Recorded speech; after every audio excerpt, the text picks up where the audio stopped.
Look at that slow, nice fade out. Hey, everybody. Oh, but I ruined it. You I ruined it. Super. Hi, everybody. Hello. Hi, Dr. Nick. Hi, guys. If you may notice, I'm late as crap. There you go, Zengo, right on time, saying early. Oh, you're early. How's it going, man? What's up, MCR fan? Hey, guys. Howdy, howdy, howdy. Welcome to Filmography, the show that starts whenever the f I get home. Hi, guys. Sorry. Woo! Let me talk about... No, I won't, because it'll just take too much time. This is Jeff. Hey. I'm me. I'm not my real name. I'm lobrocop. This is going to be a wild night. This is going to be a wild ride tonight, because I've been just flitting from thing to thing, and my brain is not in the right place. No, everything's fine. But he's got an appropriate shirt on. I do. Pachowza! And, we should be talking about this movie later at night, because the whole movie takes place at night. Look at this. Look at that. Poorly planned, because I'm right in front of Catwoman. Boom. But hey, what's up, Ducky Poo? What's up, MM7 Zengo? I know you got a lot of stuff to say about Batman Returns. Hi, guys. Happy holiday season. Hope things are going well for you. I called an ambulance for a gentleman earlier today. What? Yeah, it was a weird night. Was this at the thing you went to? No, I was on the way. You, pulled over? Well, so I went to... Are you trying to be Batman? When you leave your household? Yeah, it's pretty lame. I go, hey, this is Batman. Will you come over and get some assistance? I have a function to go to. What's up, Zoe? How you doing? What's up, Catwoman's fans? Seriously. Yeah. Can we talk about how much that is really the case? That, man. It's really her movie. It really, her and we'll talk about that, yeah. Yeah, good gravy. Both of them. I called it. I was returning a Redbox film, a Redbox DVD. What? Which one? You know how Borg McEnroe. Oh, I saw you post about that. Great. It looked amazing. It's great. Yeah. I think here's at the top of this Batman Returns stream. I want to say that Shia LaBeouf is the most underrated actor of his generation. Do it. So there we go. I went to get groceries today. 4:30 it gets dark. At 5 when I walk, man, it's dark and man, it's going to kill another guy. I just had to casually walk through the encounter. Yay, dark at 5 p.m. Whoa, that just sounds like a typical Gotham type scenario. Boy, did Canada get confused and think it was the United States? Sorry, I'm really sorry. I don't mean to make light of what was clearly a scary situation. This is Danny DeVito's favorite role of all. That makes perfect sense. Is it really? That makes so much sense. He's very good. It's like my favorite of his roles. He's very good. He's so great. Yeah. Goodness gracious. Glad you're okay, Soy. Yeah, I went to return Borg McEnroe to the Redbox, like you do. And to be fair, Tommy, you stole my bros. What was being yelled, perhaps Tommy did abscond. Oh, okay. But you're okay. That's good. So they knew each other. So that's fine. Yeah. Unless you look like a Tommy, and you look like the kind of guy who would steal my shit. Yeah. I was putting back, and there was a gentleman laying down. I hope he's okay. Maybe I should be talking about this. He was laying down next to the Redbox, under a blanket, and I started talking to him, and I was on my way. He said, "Hey, man," and I was like, "Hey," and he kind of seemed like out of it, but he was able to talk, but then would kind of go into whatever, and I was like, and then I was like, this is all right. I also just talked about this. Sort of this is gonna sound like I'm like, this is what I did, but it's not, because everyone does stuff like that. Who cares? I was like, can I get you something? And then he was like, to eat, and he was like, Whataburger, and I was like, oh, I don't know, there's a Whataburger around here. And I was like, I do have to get to this thing, which sucks, because here's a human life. I have to get to this Wayne Manor fundraiser. Yeah, exactly. Yeah. That I'm hosting. Man. Oh man, I went to a house the other night, last night, in fact. My life is crazy. I was dressed up as a drunken Santa Claus. I saw the photos. That was my job, was to take pictures as a drunken Santa Claus. It was like a photo spread? It was fantastic. It looked really cool. No, that room looked really cool. Yeah, it was a great room. Yeah. And people just would sit down, and I would be like, hey, just kind of drunkenly improv with people, which is tricky, because you don't want to, sexually harass anyone. Yeah. You know how you don't want to sexually harass anyone? And his whiskey and Playboy. Yeah, it wasn't my Playboy. But it was fun. That was fun. And that house was about as close. I walked in and I was like, I am in Batman. This is. I mean, because you were in you were like in the library. Yes, that looked like it had a library. It was probably one of 7. I mean, the house is amazing. I mean, it was like Eyes Wide Shut / like. That's when you know you're at a particular level of success when you have a room for books. That line the walls. And a ladder, you know. I have some books. It didn't have, but like they just go in a pile, and I'm slowly getting. That probably is like the room of like the third room of unread books that I will get to when I get. And to there's probably a secret passage that you just like pull one book and yeah. Anyway, so I went to a fancy house, and then today, I was like, yeah, can I? So I went next door and got him like a pizza, and I was like, and I was like, can you bring this pizza to this gentleman who's out here? And they were like, "Oh, I can't leave the store." I was like, "Can you get it? I have to go. Can you get a delivery guy to take the pizza to him?" And he was like, "We can't do that." And I was like, "All right, how long is it going to take?" He was whatever. So I was like, I paid for it, and I was kind of like, "Okay." And then I don't know why I'm telling this story. We don't have time. And I told you. Okay, so you called. Okay, you got him a pizza. Yeah, but then he didn't get there. Okay, but then you called. So then I went and talked to him, and I was like, "Hey, sir, I'm getting you. Someone should be coming out here, presumably, and giving you a pizza in a little bit. I have to go." And he goes, "Can you take me to the hospital?" And I was like, "Oh." And then I was like, "I will call an ambulance," because in the moment that just seemed like a better, cleaner solution. Anyway, I would have taken him to the hospital myself if I had more time. But it also seems like, that's a selfish decision, but it also seems like probably a better decision anyway to just have the hospital directly come and pick him up. Because he might not, I don't know where to. Yeah. Anyway, and then I have to check him in and explain, I don't know. But it's good that the hospital would come and pick him. That's a good thing. That's why they have those cars. And so. Did they pick him up? Yeah. So I got on the horn and I said, "Hello, there's a gentleman here." And he said, because then he was like, "I'm dying." And I was like, "Oh." But then he also was like saying other things a lot. But so he was he just out of his mind? I don't know. But I was like, I'm certainly not in a position to like, I was like, oh, okay. And then I was like, why am I even I don't need to be in the position. I shouldn't be going like, he's probably not dying. Like, that's not the thing that I should do. So I called 911 and I assumed that was the right thing to do. And I was like, "Hello, there's a gentleman here. And he's not bleeding, and he doesn't seem to be in physical distress, but he's a little out of it. And he told me to take him to the hospital, and that he's dying." And so they were like, "Okay, cool, sir. Can you tell me?" And so whatever. And they came, picked him up, and then I gave the EMS guys the pizza, and said, "If he feels better, will you give this to him?"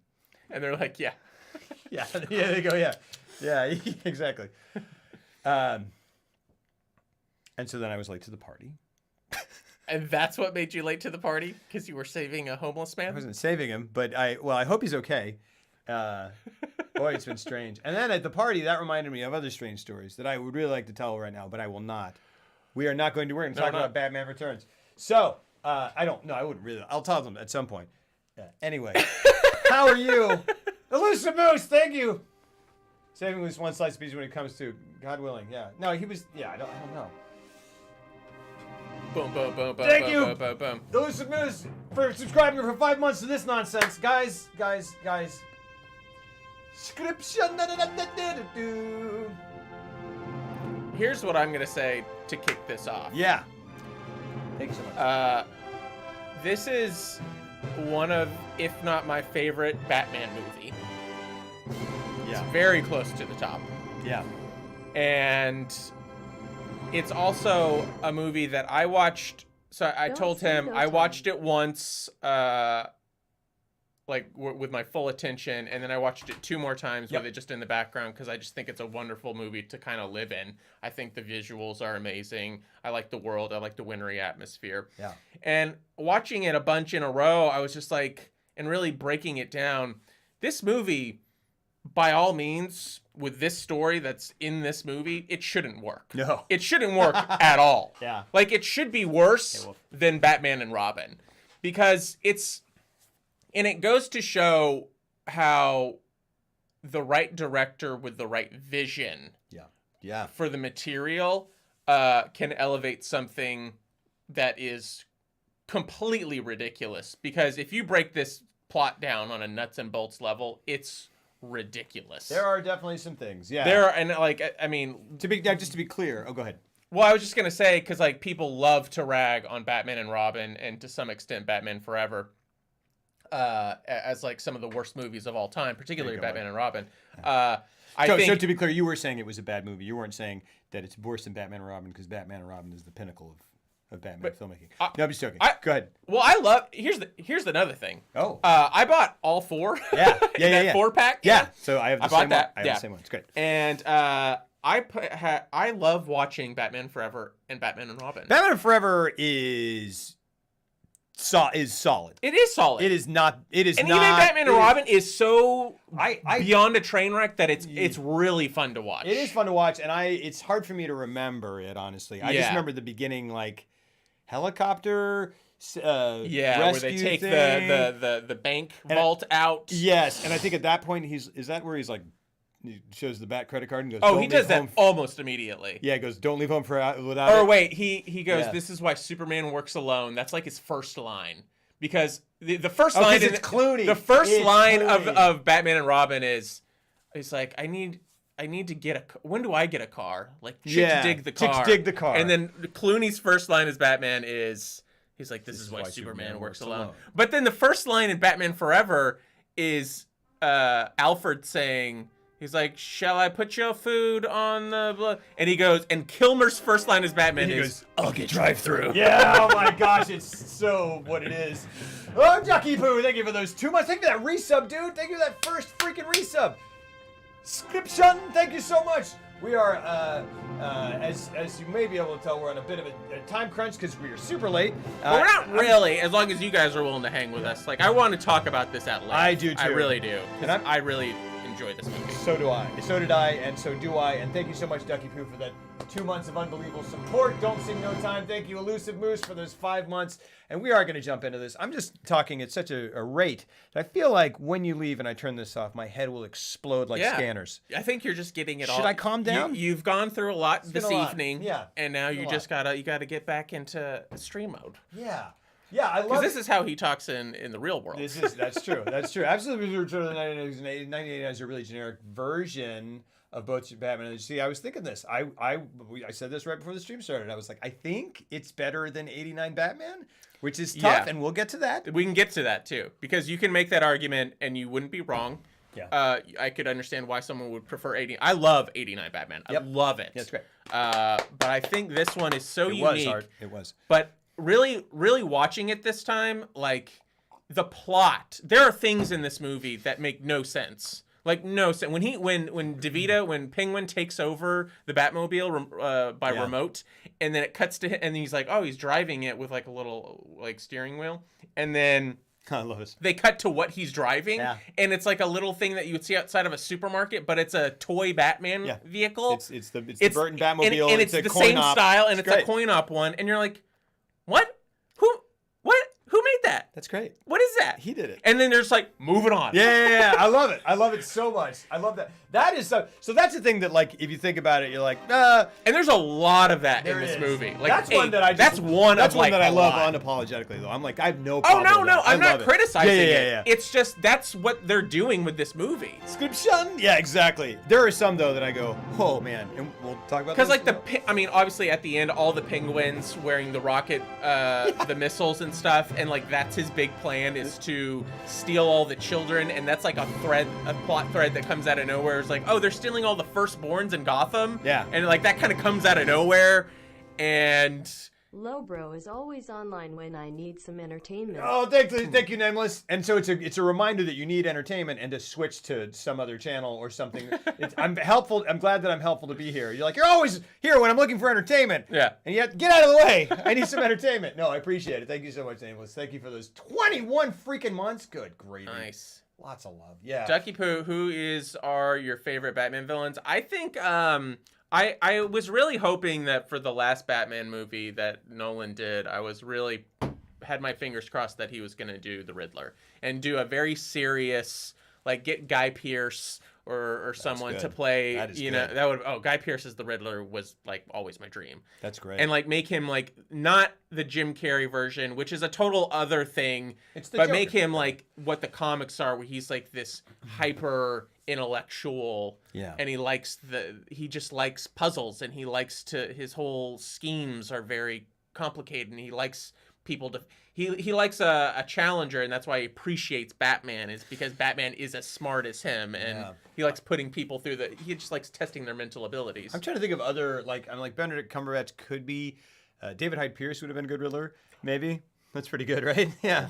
Oh I'm just trying to think. Oh my God, David Hyde Pierce would have been amazing. Isn't that amazing? He would be amazing now, like an older Riddler. He still would. David Hyde Pierce is one of my favorite actors. I'm a big Frasier guy, and I think he is a brilliant, truly brilliant actor. Agreed. Oh, that's great. We were going to get 4 Nolan Batman films instead of 3. I would absolutely have wanted Riddler, but ending the trilogy with Riddler as the final villain kind of would have been weird. Not if you if you took it to the extreme where he tried to break Batman's brain instead of his back, Bane style. You know what I mean? Yeah, I like that. Man, gosh, I really want those. We've talked about it enough that I'm kind of part of my brain is I almost go to I'm like, oh, it is going to happen. We are going to get these one-off, one director Batman movies, which would be amazing. It would be amazing. Because then we could get I would love a Man-Bat story. Just a Man-Bat story. Just adapt the first episode of Batman the Animated Series into that, just take that Man-Bat story and turn it into a feature. So when I watched it, I was like, oh yeah, that stuff in his teeth. And my wife sat down and watched it with me, and she kind of, we watched it we watched it together, but she had to go, anyway, whatever. She sat down and she was said the same thing about the stuff in his teeth. I love, the Penguin's makeup is incredible. It's incredible. There are times I look at it, I go, I can't believe that's a human being in there. That's unbelievable. And people used to think, Danny DeVito's really round. I'm like, that is a sofa in there. Yeah, but people kind of thought it was oh, they didn't really use that much makeup on him. They used an incredible amount. That's really unfair. Yeah, Neil Patrick Harris. Yeah, he fits that as well quite well. That'd be a good one. That'd be a good one. He's he could be the cocky Riddler. Yeah. From the animated series. So yeah, let's get into this. So we pick up. So basically, we pick up. Not where the first one left off. I mean, we do somewhat. It's very kind of, what's up, King Cobra? What's up? Is super misleading? How so? Wow, this is gonna break. I need to get a thing on it. How is it misleading? It has to make Batman as a musical fully utilize Neil Patrick Harris's, or they could make it a hospital dramedy. I think the only thread that they used to keep the two movies together was the fact that they talk about Vicky Vale using 2 lines of dialogue. Son of a... It's tonight. Go ahead. Sorry. Yes. 2 lines of dialogue to communicate back to Batman 89. But I love that they do that because... Gosh darn it. Are you all right? Yeah. No, everything's cool. Can I have a pizza? That's not... That's a shitty thing to say. That's awful. It's a good joke, though. No, it's not. It's a really good joke. Okay. The monocle. I know. I saw that picture and I was like, did he wear that? That's so okay. So it's not. I thought you meant super misleading. I was like, why? Batman, Penguin, and Joker, and Catwoman are in the movie. You just mean in terms of his costume? Absolutely. Watched earlier the first one a couple days ago. So the first one is it, right? It is the first. The first one was just hey, take Batman seriously again, and he's dark, and everyone it woke everybody up and was it was a monumental hit. Absolutely. It made an enormous amount of money. Totally. It the first wave, Superman just happened and people were like, wow, well, crazy. Mm-hmm. Well, that'll never happen again. And they kind of tried to do other superhero movies, I think. And whatever. And then Batman came along and they cast Michael Keaton and everyone was like, what? Mr. What are you doing? What? Yeah, what are you, Mr. Mom? I love that was the reference point for Michael Keaton at that point. But it was. Really it really was. Yeah. And it came along. I'm a mess. It came along and just made a huge splash. I mean, the marketing campaign alone was amazing. I remember it, and God, it was so good. Just bold, simplistic marketing. Zango, exactly my point. These are all. Yeah, we're getting to these. We just need to start getting to these points because people are bringing them up. He does kill people. He kills people in returns too. Yeah, he straps a cartoonish stick of dynamite to a man and throws him down a storm drain. Yeah, and then goes. Yeah, and he smiles while he does it. Yeah, and he goes, "You're gonna die now." Yeah, and he also. I don't use guns, by the way. Have a good one. Well, and that's true. That's true because he also uses the Batmobile to, the flames that come out the back. He uses it to there's like he torches a dude. He torches a dude. A fire breather. Who's like, that's what you're bringing to this invasion? That was. I was like, what? I was like, that was just another thing. I'm like, this is not practical. No. Well, it's so funny because like when the Red Triangle Gang like when they attack, everyone is themed. There's like at one point I had to rewind it because I was like, what just happened? At one point he grabs a dude and pulls the sword out of a sword swallow. Mouth, and I was like, that is the least practical way. Yeah. That is the least efficient way to attack someone with a sword already in your mouth, so that if you get hit, you just it's just. But it like they spent a lot of time because of the art design. Absolutely. Purely from our perspective, to be honest, they sure don't understand Batman very well. I mean, that you can make that argument, and that's a legit argument to make, and that's something I want to talk about because it's I do think like someone above was like, I think I appreciate more of the Nolan Batmans, and like that's a very specific, realistic take. Sure. These are something else entirely. Like these are way more in a comic book universe, and the things that when that big present comes out during the opening kind of Christmas in the town square with what's his name, Max Schreck. Yeah. And then everybody explodes out of this present and starts, just terrorizing the town. Yeah. That's what kind of movie you're about to get into. Yeah. Not realistic. Yeah, and motorcycles hop out of it. And but it's great. Oh, goodness gracious. Thank you, Rough Mouth. There's three freaking... Thank you for that generous $3. Batman Returns is the most Tim Burton-like Batman movie. Yeah, absolutely. Also, I've always wanted Benicio del Toro to play the Joker. I'd be on board with that. That'd be cool. Totally awesome. I'm Joaquin Phoenix as the Joker is one of the most exciting casting choices I've ever heard. I have not seen a lot. I've kind of been avoiding. I'm excited. I like the casting. We'll I think him as the Joker is cool. I don't know about everybody else who's helming the movie. Yeah. Not that I have anything against Todd Phillips as a director. It's just Yeah. Yes. Yeah. And absolutely Ken Coldblood. And he did a decent job of bridging Tights Batman with dark Tim Burton. Yeah. Batman. Absolutely. But this one is like full Burton. Yeah. And it's like I was telling him before we started, like I think it's in terms of visuals, I think it's my favorite Tim Burton movie because top to bottom every single frame in this movie. I mean, look at this. Yeah. Like that's an actual frame from the movie. That looks like a piece of art. Yeah. And like that's how every frame in this movie is. Yeah. It is stunning. There are things. And like Django, you're right. Like it's a 10 out of 10 on the art direction alone. Absolutely. When they establish Danny DeVito, the Penguin's lair, and they do that amazing shot where it goes through like the gates and then it swirls around and you're going through the entire park and then it lands on like the it's one of the coolest shots I've ever seen. Yeah, absolutely. And it is from the very beginning. And it's all real. It's all real. It's all no CGI. It's all real. Like you said, Zango. And it's one of the last movies to be kind of done with like the sort of trompe l'oeil or like the trompe l'oeil, fool the eye. I don't know how you say it. I don't know what you're saying. Are you saying Trump? Loyal. Are you saying Donald Trump? No, I did not just say Trump loyal. Because here's another thing. Max Schreck is a perfect, like he is. I was like, oh, this is like Donald Trump. Yeah. And I was like, is he reference? Was like a reference? Because he kind of looked like I watched a bunch of behind the scenes and they were like, we're going for like who was the titan of industry back in like the 20s? Rockefeller. And your Rockefellers and your JP Morgans. There you go. JP Morgan. Pullman cars. Yes. Yeah, big oil. High school history. Trompe l'oeil. Thank you. Trompe l'oeil. Fool the eye. Yeah, sort of like forced perspective stuff and sets. Like it's one of the last movies that was kind of done that way. It's done so well. It's so great.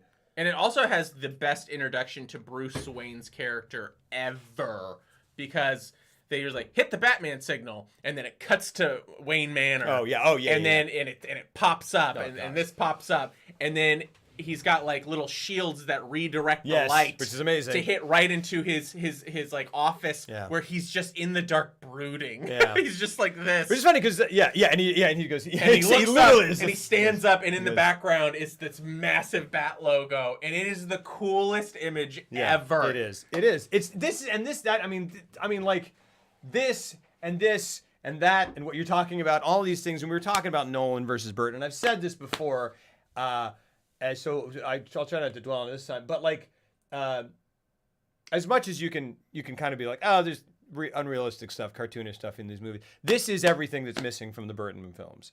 I mean, from the Nolan films. Yeah. I mean, this says there are two parts. They're like two halves of a great Batman movie, right? And it's like yeah, the gritty, realistic. That's a very interesting take, and taking it to the point, elevating it to the point where it's like taken seriously as a drama. Like Nolan. I mean, there's no question that he was just like, comic book movies can be real films, right? And that's that's what he did.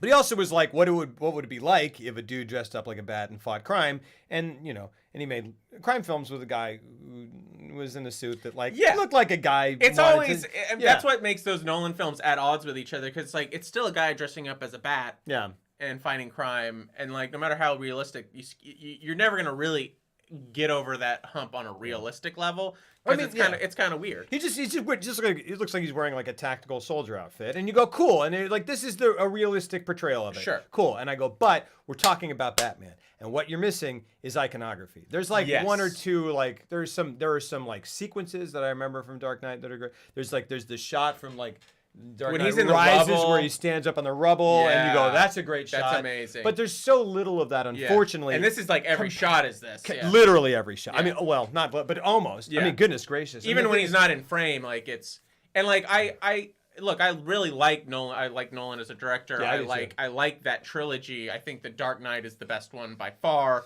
And I think I also think a large part of why that movie works as well as it does is because Heath Ledger gave like a transcendent performance as that character. Like it's just something that I think went into the history books, and then he died, and so it had a whole mythical thing about it on top of an already incredible performance, and it elevated the entire film because of that. Like it really did. Yeah.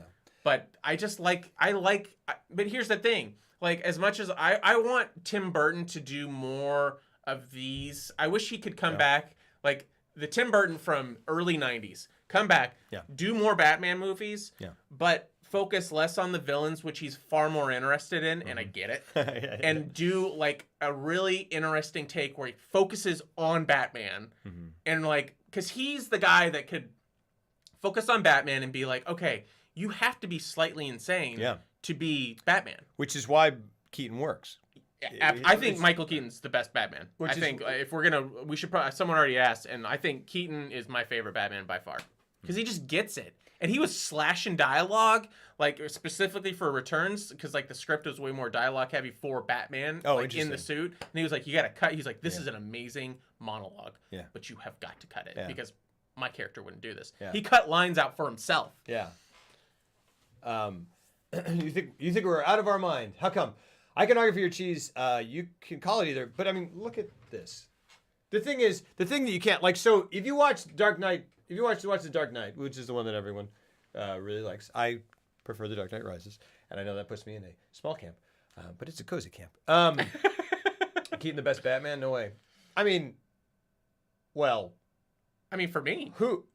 Like, I'm not going to say that he is. I haven't really settled on one. I'm not going to say anyone's the best Batman. But are you saying that that's an odd? Do you think that's an unusual? I feel like that's generally. Usually the universe. That one or Bale. Like, I think Bale's. I think Bale's a great Wayne. He is a great Wayne, and he's a great actor. He's a tremendous actor. Yeah. But I mean, like, I don't think he's my favorite Batman. One of my favorite scenes is Batman. The scene where Bane is breaking Batman in the sewer. He's gonna be like, I grew up in the yeah. I was born in it, right? Yeah. He was allowed to like the old which Batman did you see first? I like Bale as Bruce Wayne, but not as Batman. Fair. The Burton Batman movies are what I saw first, enjoyed them, but come on, the Nolan Batman is just better overall. No, I think they're very different. I don't think they're objectively better. Like here's the thing. I think trying to compare them is a mistake because they're just completely different takes on the same character. It's the same character, but it's like I mean, all I can say is like take a frame from this and take a frame from that, and you know what kind of movie you're dealing with. Do you know what I'm saying? Yeah. Like this is like a comic book, and it's like a painting. Yeah. And you go this. Like this just clicks with my brain more. Well, okay, so, well, they're clear. Well, nothing's objectively right. I mean, because it's art, so it's subjective. Yeah. But we can get somewhere if you tell me specifics. And this will, I guess, very quickly turn into a Nolan versus Burton, which it doesn't need to. But we knew that was going to happen. Yeah, absolutely. Like, I mean, it's a natural, and like, it's an interesting thing to talk about. Sure, because, absolutely. Like, this is so, it's just, I mean, they're polar opposite takes. Yeah. And both are successful. Absolutely. In what they're trying to accomplish. Absolutely. And so now the perfect Batman melds both of them. The perfect Batman film, which has not been created, would meld both of them. I'm ready for someone to literally take, like, to do the character of Bruce Wayne / Batman as what I think it needs to be, which is someone teetering on the edge of insanity. Sure. And make him kind of a little bit older, and which is kind of what they did with Ben Affleck in terms of age, but like, yeah. You have to do what that guy is doing. He comes from wealth where money is not an option. Like, he has a bottomless pit of money. So he chooses to do this insane thing, which is built himself up into a crime fighter by going years of training and doing all these things, and then going out dressed as a bat to fight criminals with his bare hands because he needs to punch them. Yeah. Like, that's what he needs to do, like, for his soul. And, like, that's an insane thing to do. Yeah. And I don't think not Burton or Christopher Nolan, no one has really analyzed that in that medium, right? In the cinematic medium, that way. Yeah, I want to. So as you say, there are many good things. The Nolan ones would be good if you'd never heard of Batman, didn't think of it as a superhero movie. Now think about what you're saying. I agree, right? You can watch Dark Knight, not know who Batman is, and still go, "Oh, cool, that wasn't a weird movie. That was a crime film, and I get it. And here's a guy, cool." Think about what you're saying. If you went into a Batman film and came out of it and went like, cool, I don't care if that's Batman or not, and it doesn't feel like a comic book movie, then there's something missing from your Batman movie, potentially. You know what I'm saying? Like, I'm just saying, look, the Nolan movies are solid, and they are widely well regarded, and I think rightfully so. Yeah. I mean, I think it's a thing that needed to happen in response to the 80s and 90s, the 80s and 90s movements that ended with Schumacher, which, got campy, super campy. Oh yeah, incredibly campy. And it's a response, and people were like, "Cool, oh right, we need this like super gritty, like almost no jokes, just very Batman." And I'm like, yeah, that's a way to do Batman, absolutely. And it's good. It's really good. I really enjoyed them. They're good movies. They're good movies. They're good movies. They're good Batman movies. I'm not saying it's a half. I'm not saying it's a half good movie. Like half the movie is crap. I'm saying it's half of the complete take that I want, which is both. Do you see what I'm saying? Like, I was going through like GIFs because I made several posts about this. Mm-hmm. And you type in Batman Returns GIF into Twitter, and you just go, God, oh my gosh, my God, oh my goodness gracious. I think they work as superhero movies as well. You're just pointing out what puts them above Burton's movies. So they're very different, is what I'm saying. And you can say you might just not like the take. You might just not like comic books. I think Batman is just an inherently like gothic character, and so when you present him in this like Art Deco, gothic type art design and visuals, he fits to me. Sure. And again, this is my opinion. Mm-hmm. He fits in this type of world better, and so it doesn't make him. It's interesting because Nolan's movies strive for realism, but I feel like because they put him in a normal world, it almost sticks out more. Sure. And so with this, because everything is more, just kind of pointy, and it's got that whole German expressionism type look to it, you put a figure like Batman in that world, and he fits. Yeah. And I feel like he just fits better, and I buy into it more. But to me, I mean, that's kind of, saying bridging the gap. That's what I love, and why I think the best interpretation of Batman of all time is the animated series. Sure. Because it combines Art Deco with a slightly more realistic take, and then just hardcore the best storytelling of Batman of all time, and there you go. So you want the Batman and crazy? Well, they got the man who just finished playing Beetlejuice to play Batman. Agreed. And that is the thing. I'm like, you see him as Wayne, and you go, all right, you got that. He's got that thing, yeah. At least you want to get nuts? Yeah, let's get nuts. At least in the first one. So we're discussing the movies, not the comics. Yeah, it's true. I mean, I feel like it makes sense it's Batman, so I feel like it makes sense to talk about the comics a bit. Yeah. Well, that's okay. I mean, look, I'm not saying you're not wrong, Don. You're not wrong in liking. You're not wrong in no one can be wrong about liking art. Yeah, you're totally, everything's great. Everything's great. But I'm just saying, like, if you're going to, if someone says the Nolans are objectively better than these, I go, well, they both got different parts right. That's my feeling. The only movie which I really nailed Bruce Batman was Nevermind. Jeff just said it. Oh yeah, there you go. Absolutely. Yeah, the animated series is just like, I mean, and someday we'll do a breakdown of that bad boy. Yeah. But and I have to say, the animated series owes a great, massive debt to Tim Burton and his interpretation of it, because they took it's the visual aesthetics and applied it to their series, and Danny Elfman did that's another thing. And again, that's. Speaking of that opening shot of the penguin, and like from shot one where the penguins, that opening is amazing. Where it's just following the little baby castle through the sewers. It is one of my. And you're just looking at it and you go, "This is already incredible." Those tunnels look amazing. They do, and like the music and like, and it's immediately like, oh, this is entirely production designed and it looks great, and it doesn't look.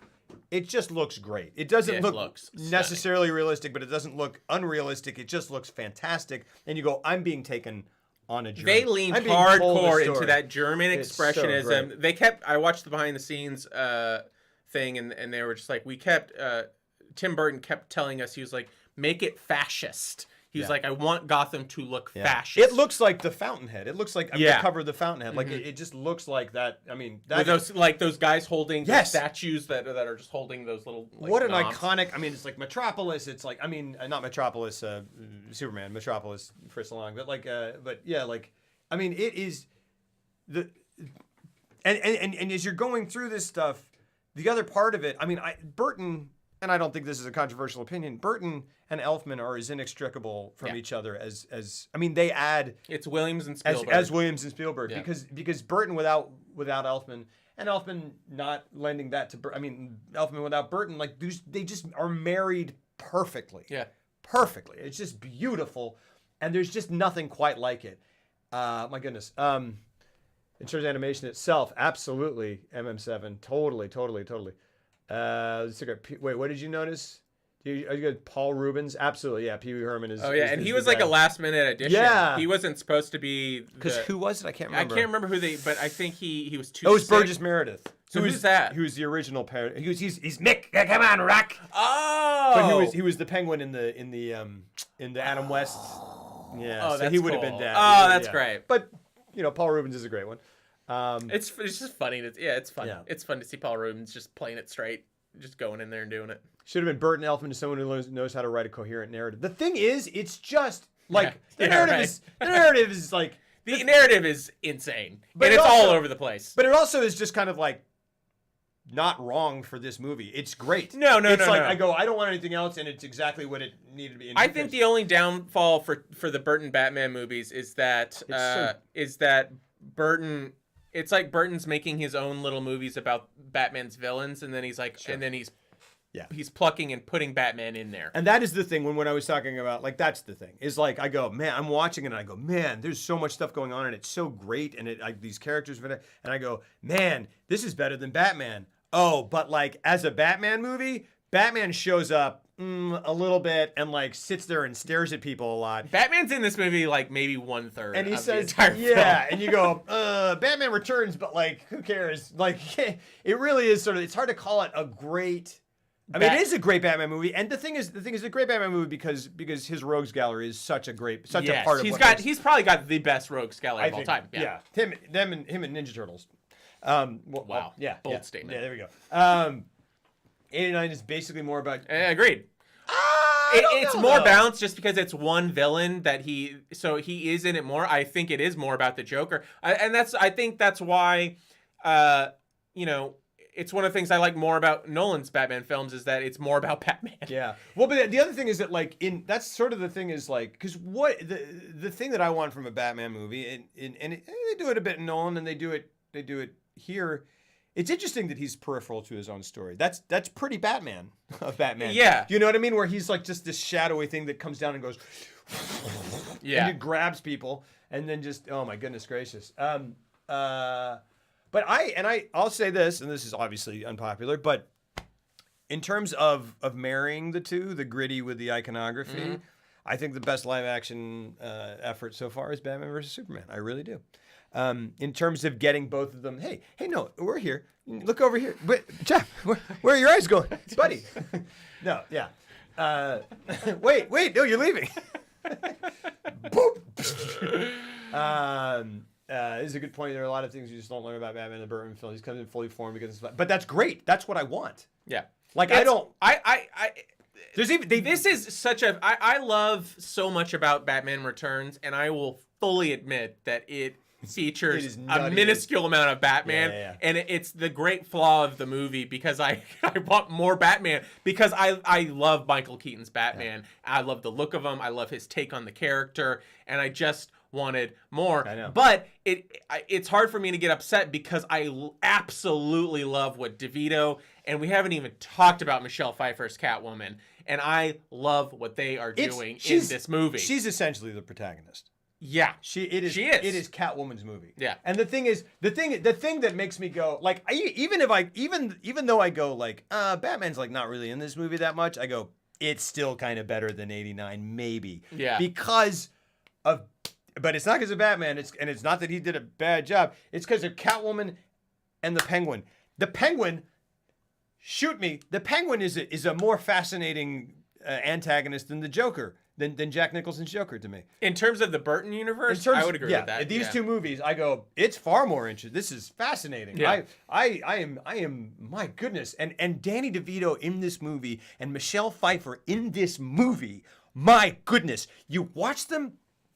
Michelle Pfeiffer is giving an Oscar. They're both giving Oscar-worthy performances. Michelle Pfeiffer, to me, they take lines that are ridiculous. Yeah, ridiculous. Yeah, and they put their heart. It's amazing. I love what Danny DeVito's doing, but I think what Michelle Pfeiffer is doing in this movie, particularly at the end when she's starting to like crack at the seams. Yeah, and when Keaton removes his mask and they have this big ending and she's like literally split between.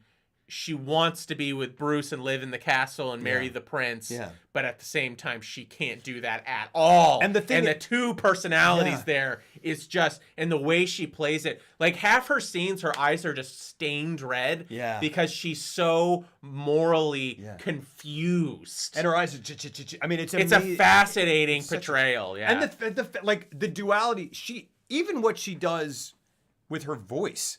Like she's like oh I'm this and then she goes she turns into Tim Curry. It's amazing. Yeah, it's this beautiful thing that you go that's Catwoman. Yeah. Oh my gosh, Nicholson's Joker is really weird. Nicholson was like the perfect actor they could pick for him, and then his actual performance is kind of bland. See, I don't think I love Jack Nicholson. I think he's an odd choice for the Joker, honestly. Would you change about Batman Superman? Why is it not killing a dude? Because his mom has the same name as my mom. No way, I'm good now. That is we will. This is also an ancillary argument that I will go on for hours, but we will get to this at some point. I'll just say that is kind of like the make or break moment of that movie for whatever reason. It is that Martha moment. People go like, "It sucks, Martha," and I go. You missed it. I don't know. It was very effective for me, but it's fine. It's fine. It's not about the fact because people go, oh, it's just because he's got the same name. I go, no. Because until that moment, he saw him as an alien threat, and that moment humanized him in a way that is so intimate and irrevocable and immediate. I don't know. I mean, it's just great. He saw it because their mom's We'll talk about it later. We'll talk about that later. That is a whole can of worms. We are definitely going to do an in defense of Batman versus Superman episode. Cool. And I'm going to be really lonely that whole you probably are. 2 hours. I think Jack Nicholson's take on the character felt a little too much like some of his other roles. Don't really do anything for me personally. I'm not. I love Nicholson. I love Nicholson, and I don't. Yeah. I mean, especially. I love Nicholson, but I love Nicholson in 5 Easy Pieces. Yeah. Cuckoo's Nest. I think it's a disservice because now people just go, "Oh, he's the Joker." It's a bummer. It sucks because he's a great. Because I didn't even really enjoy his crazy take on it. And someone said maybe he would have been even better if they had done it 10 years. He had been 10 years younger, and I think that there might be something to that. Sure. But also, it was such an obvious choice to be like, oh well, Jack. Yeah. So let's get him in the Joker role because Jack's crazy. And then he played it, and you're like, it was a little boring. It's right. And then you see what Heath Ledger did with it, and you're like, yeah, that's. I mean, Jake. Yeah, I think it's a fine performance as the Joker. But I just kind of go, he's just taking his thing and kind of doing it a little more, and I'm like, and people, the idea that he's the perfect Joker, to me never. It never really gelled. Like people were like, "Oh, it's just Jack Nicholson. He's obviously the Joker," and I go, "No, not to me. Jack Nicholson is Jack Nicholson, who is a flesh and blood person who is complex and doesn't seem like the Joker to me at all." Yeah, it was also interesting because he worked for Jack Palance, who was also at full Palance in Batman '89. Oh my gosh! He's like, my boy. Yeah, you are my number one. You're my number one. Die. And it's funny because because Nicholson does the impression of him, and he even goes a little further, but I go, nah, that's further than Palance does, but that's what he does. Yeah, it's just no. He was just so close to doing one-arm push-ups. Yeah. Jack Palance is good. How much your favorite Joker? Totally. So, Art of Fleck, I think that's not even more. It's like. People go like, Kevin Conroy was my favorite Batman. I go, yeah. They go, Hamill's my favorite Joker, and I go, that's irrefutable. It's not, but it is. That to me, anyway. Whatever. He's my favorite because I am very taken with Heath Ledger's performance. Like, I really enjoyed that was a revelation to me on that character. And then I think Hamill's version is also, I think they're both the top tier, and they're just completely different. He's destined for it. He has Arkham in his name. Mark Hamill has Arkham in his name. That's funny. See that, and that's I guess I'm also the only person who doesn't agree with that. That at first glance, Jack Nicholson is a perfect Joker, and I go, really? Okay, I don't know. But Michelle Pfeiffer's Catwoman, I don't, and with that and that costume is so amazing. Yeah, like I wish I could remember, and I kind of vaguely do. Like when this movie came out, seeing posters for it and things like that, because it was everywhere. Yeah. Like, and I mean, it was everywhere. Yeah. And I just wish I was a little bit older to like really have soaked it in, like just the marketing for it and stuff, because just the posters I was looking up the posters and whatnot, and I'm like, God, it's just on a visual level, it's like everything I want from Batman. Yeah. It really is. And that's the thing is like that is so much of it because I just. Like, again, Nolan is a tremendous filmmaker. I mean, like, people talk about the heir apparent to Spielberg, and that's a limited use and utility to kind of talk about who's the next, because no one's the next. They're just this. It's like the LeBron, Michael Jordan thing. You know those guys. They're sports guys. But I think he, as much as anyone, has the capacity to occupy that space, right? Yeah, in a way. I mean, he's not. There are many things that there are many ways in which he is not Spielberg-esque. Well, I'm not even going to talk about that. I just my thing with Nolan is that I loved him so much prior to Batman, and then he did Batman. It was so successful that he just went off into big budget land, And I never enjoyed anything as much as I did when he would return and do something a little bit smaller. Yeah. So like Memento, even his take on Insomnia, and like I love the original foreign version of Insomnia, but I thought his version of Insomnia was great. And then I think his best movie is The Prestige, without even I don't even really think it's up for debate. I think that's a fascinating movie. It's great. And I just wish it's kind of a perfect film. It kind of is. And I just wish he would go, and I understand why he won't or he can't, or why would he, because he's got this massive canvas to play on, so he's going to do his Interstellars and things like that, which I also enjoy. But I just love him when he goes a little bit smaller, because I think that's when he excels the most, when he's just got a tight narrative that he's trying to unpack instead of trying to do something big and epic. Well, and I think he does. I think he handles both well, and he does, he does wonderfully. Well,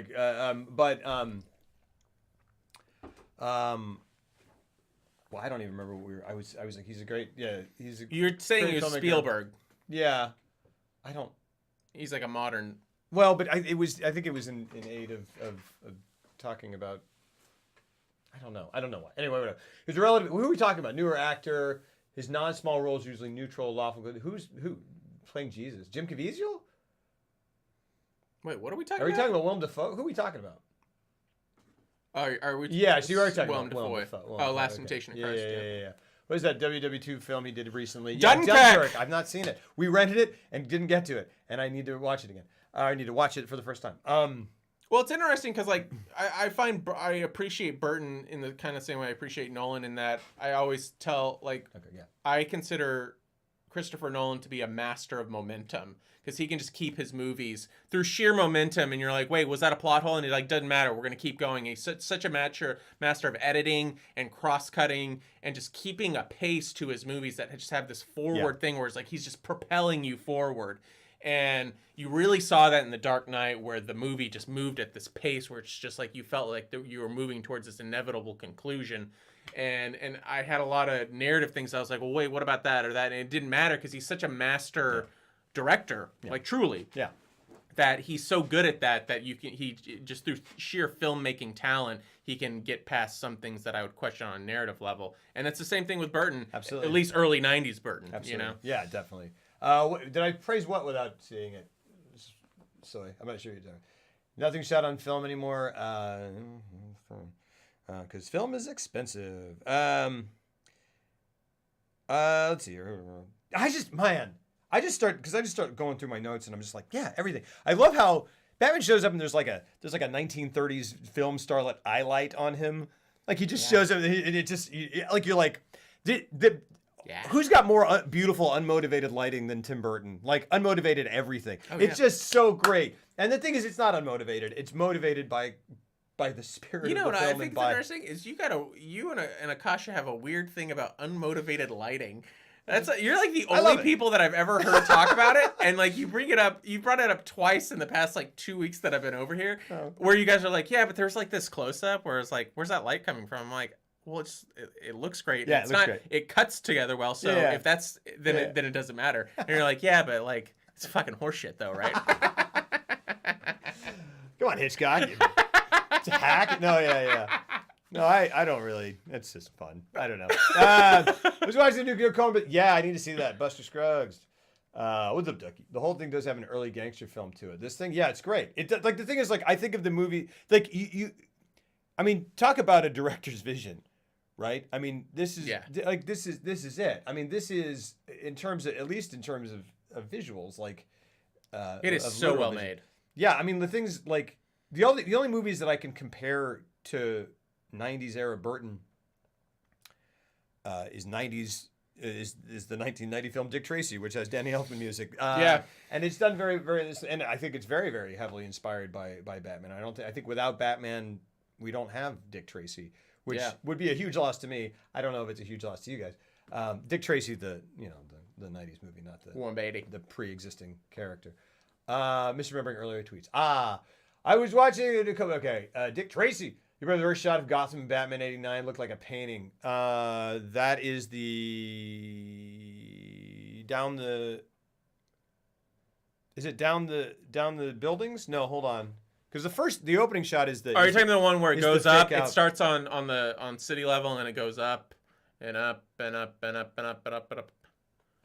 What's up? What's up, Jacob?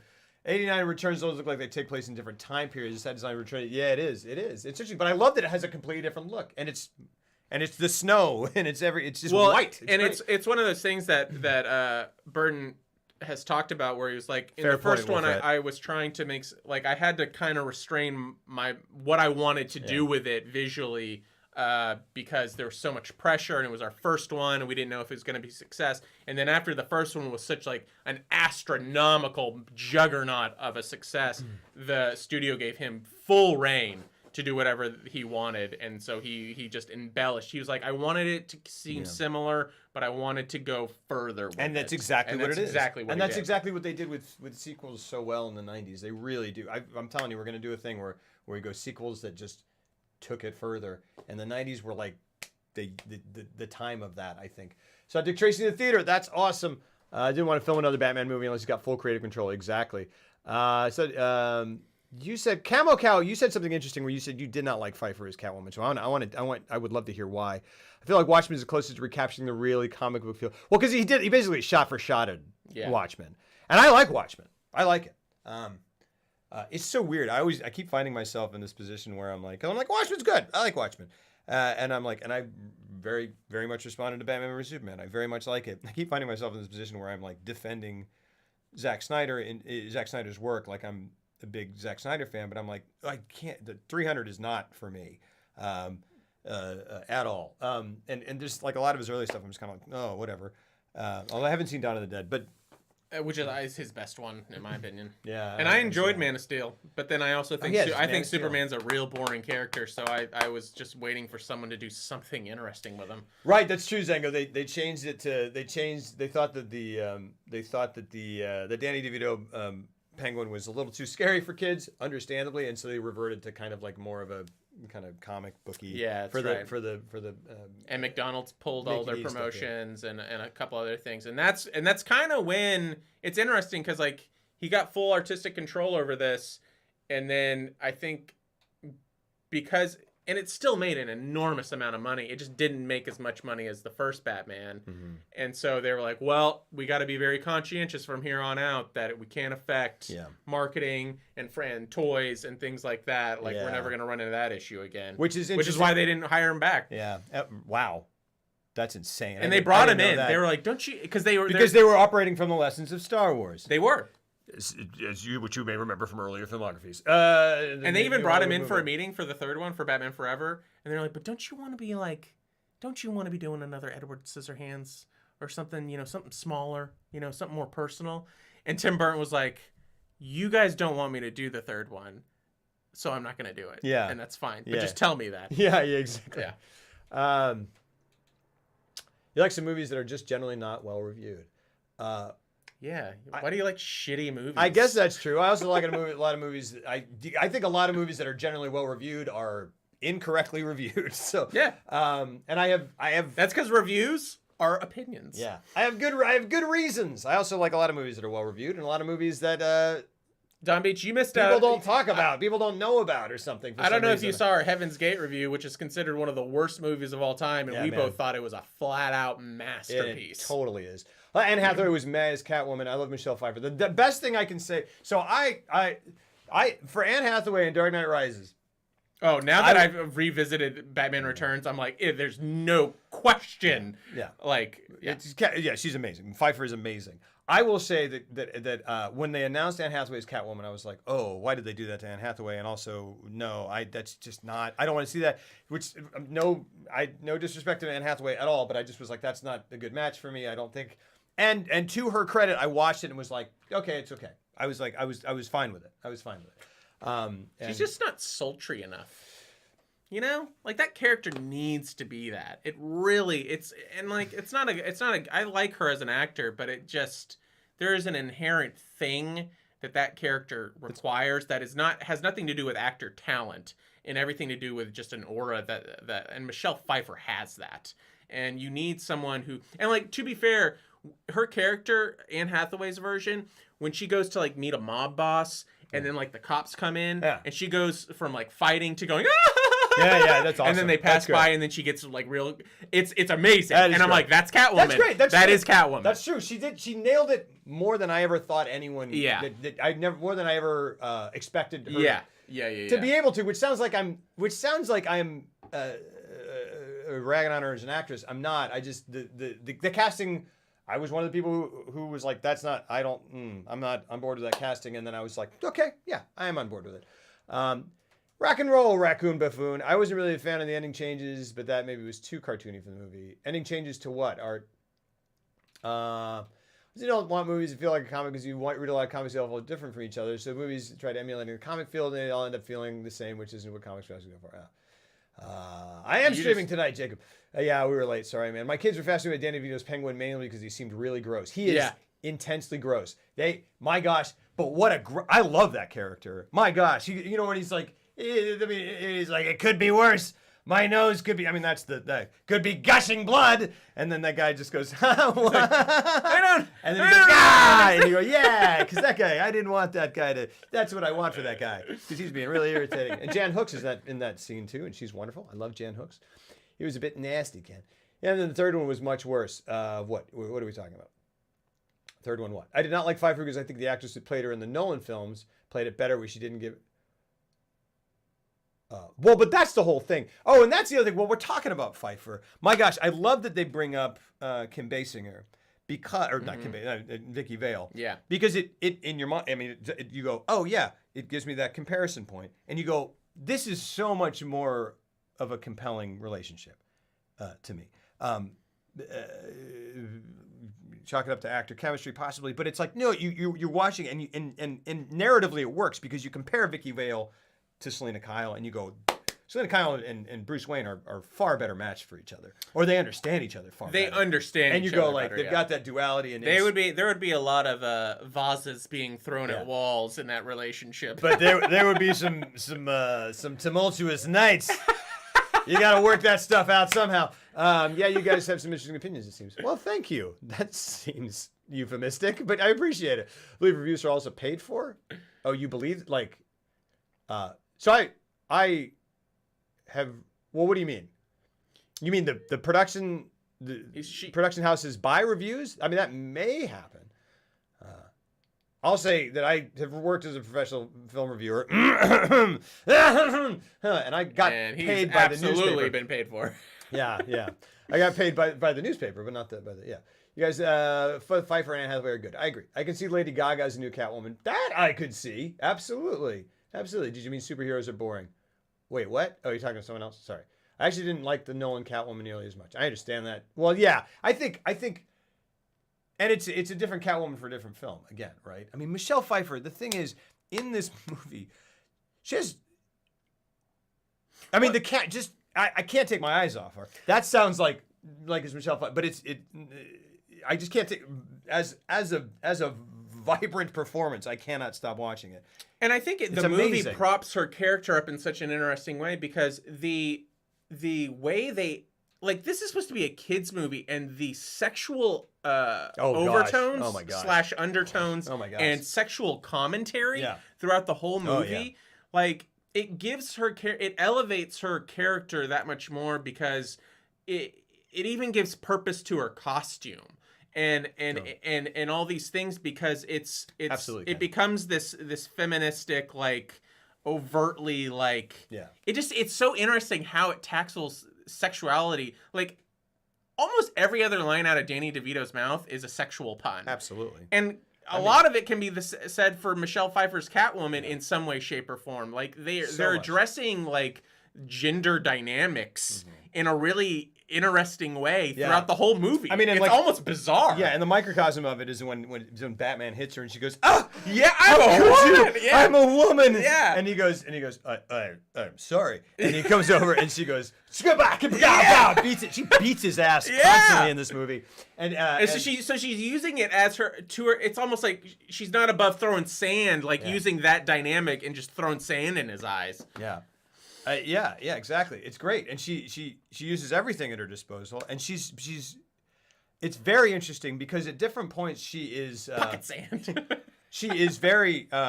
She's very, as Catwoman, not as Selena Kyle, but at various points she's very in control of it. Yeah, of herself, of her powers, but she's also like absolutely a formidable fighter. She beats the shit out of Batman. Yeah. And you go, yeah, okay, cool, I buy that. And like the physicality of this character. And you buy it because she's been so pushed around in her normal life before she gets quote unquote killed and pushed out the window that I psychologically buy into her being able to, like, when they first introduce her character in the alleyway, she beats up like a dude like 3 times her size very quickly, and you would think you'd be like, well, how'd that happen?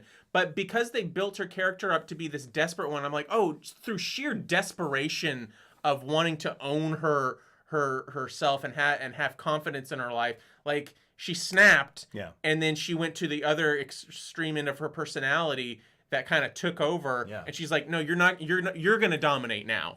You're not gonna be dominated anymore. And that just narrative device made me buy into it. Always waiting for a Batman to save you. Yeah, exactly. Yeah, it's great. They really lay it on, but it works so well because they lay everything else on. Like I was saying, a thief or something, Catwoman is fucking insane. Yeah, but it does make it work. That's like, so great. I think that's what makes it far more interesting as a character than how she's even portrayed in the animated series or anything. I think it's my favorite interpretation of Catwoman. Yeah. Oh, absolutely. And it's so interesting because again, like she's taking agency of that sexual power and of her physical power and of her newfound confidence and all of it, right? Like she walks in there like, oh, I don't know whether to fall in love or whatever, and she goes, you guys, and just whips them. And she has a whip, right? I mean, is this canonically where the whip came from? Must be, right? Because does it go with the whole? It goes with the whole dominatrix thing. Because the costume designer said Burton didn't want a tail, like on the suit. That's such a great call. Oh, and so the costumer's like, so I came up with the idea of she had a whip that could be her tail, and she uses it where she plays jump rope and stuff. Yeah. Oh my god, that one scene where she's like, that's brilliant. I love that scene where it's shot, which like just like a bird's eye, and it shows the neon, and she's like dun, dun, dun, and skips through the like pink neon. Oh, it's amazing. So cool. And that shot of her through the window that changes to hell is here after hello there. Yeah, King Cold-Blood. Yeah, she's already at the point of breaking when we see her. Yeah, like, and that's what. Yeah, it's just like they all the characters in the movie, I thought they handled her the most perfect. Like they got her right. Yeah, I kind of go like, part of me was like, I was like, oh man, I want a standalone Catwoman film, and I go, this is it. Yeah, this is it, and this is all I needed. And they were gonna do a standalone, like a sequel, perfect sense. And then it just went into development hell, and then they resurrected it with Halle Berry, and we all know how that turned out. Petoff directed it. Who? His name's Petoff. I don't know who that is. Single word. Really? Directed one movie. Oh. Catwoman. Starring Halle Berry. There's a great basketball scene with Benjamin. That is a generous use of the words "great" and "basketball." Sorry, not to trash it, but that's what I did. I was mean. Oh, you have to. Have you seen it? Yeah, I've seen it. It's crazy bad. They tried to fill the void of the Joker. Joker was supposed to return for the finale, but they just asked me. Oh, you're talking about Dark Knight Rises. Okay. I'd like to fill her void. He literally says. There's a list of things that he literally says that you go, wow. DeVito? Yeah. Get just the put I was looking for, You're just like, goodness gracious. But she's a fascinating character again because she's taking agency of this. She's a very powerful character. Mm-hmm. She's very vocal about it, and says things you go, Catwoman's right about that, about women being treated horribly. But then at the same time, she is constantly abused. Like, she was, previously, obviously, she's thrown out a window. She's abused by all the men in this movie. Yeah. Batman in self-defense, but still, it's just like thunk, like hits her in the and it just goes. But that's honestly kind of part of me. That's part of the sort of like equality vibe of it. Is it like Batman will just punch her and she just gets up like anyone else, right? And which is crazy. But it's such a one of the most like breathtaking scenes in this film that I did not remember because it's been a couple years at least, is because she's at the height of her powers and she's like and she's kind of John with the penguin, and then he goes, you want minx, I ought to have you spayed. I don't think you've been sending all the signals. I don't think, and he wraps a helicopter umbrella around her throat, which is that this is a sentence that makes sense in this movie. He wraps a helicopter umbrella around her throat. You get it. It takes her off, drops her into the greenhouse. Yeah. Falls in, and she pops up like the living dead. Yeah. And just she's got pancake makeup on her to look white, and she screams, and the greenhouse explodes. Yeah. And I just paused it, I think, and went, oh, wow. Yeah. And that's the thing that, if that happened in any other movie, you go, yeah, the greenhouse because she screams. Shut up. But that's the thing is that, Burton paints a base on this canvas in both of these movies where he sets you up and goes, this is where we are. Yeah. And within that, I'm going to do some things that are going to blow your mind. Yeah. And just knock your face right off. And in Batman, it's in the first one, it's the scene where the Batwing flies up in front of the moon and becomes silhouetted and makes the bat signal. And you take that out of context. No, I don't even care. You take it out of context, it's awesome. You put that in the Dark Knight Rises or the Dark Knight, and you go, what? And everyone laughs. Yeah. In here, it's iconic. It is iconic. I mean, who's a more iconic director? Who creates more iconic images than Tim Burton? It's a hard sell to argue someone else. He's doing straight up black and white propaganda photography in this movie. Exactly. Every single shot is so stunning and built for the character. Yeah, I mean, it's just unbelievable. Just watch the Catwoman basketball scene. Why is it just like a music video? It's an amazing thing to witness. It is something. It is something. And the thing is, I feel like in that, doesn't she somersaults into the air on wires? I feel like she does. She dunks it, but she's constantly doing backflips to get from point A to point B. Yeah. And I love it that they even kind of address it, because I was like, man, she is doing a lot of backflips to get in and out of scenes. Yeah. And then right before the department store explodes, she backflips and backflips and backflips over to Batman and Danny. So great. And then she stops, and this is what makes it. You're like, oh, you're gonna get away with it for the rest of the movie now, because she stops and she goes like this. She goes, oh, she goes. And then she's kind of dizzy, and she kind of looks at him, and she goes, meow. And then it just explodes behind her. And then what a great moment. It's great. What a great moment that you cannot. It's great. How do you conceive of that? There is just a certain. I thought about that. There is a certain kind of awesome. I was like, that's so funny you said that, because when that scene happened, I was like, boy, writing that in the script must have been felt awesome, because it's and then she backflips, and then she goes, meow. Yeah. And then explosion. And I'm just like, oh, on paper that reads well. Well, man, maybe, because I feel like people would read it and go no, that's ridiculous. But it's so amazing. Yeah, it's so amazing. It's so amazing. But other things on paper where, the pin, or not the pinball machine, but the toy car version that Danny DeVito's driving. I love that. It's bonkers. I love it too. Yeah. But it's just, that's what you're doing in this movie. Yeah. He was involved. He produced it. Yeah, it's literally Tim Burton's Nightmare Before Christmas, which is crazy because Henry Selick directed. Not crazy, but it's like if I were Henry Selick, I'd be like, I've always wondered if Selick has a little bit of resentment. I mean, no, he got a career out of it. It's true. But that is, you're right. Never mind. But no, sure. Tim Burton wrote it. Did he?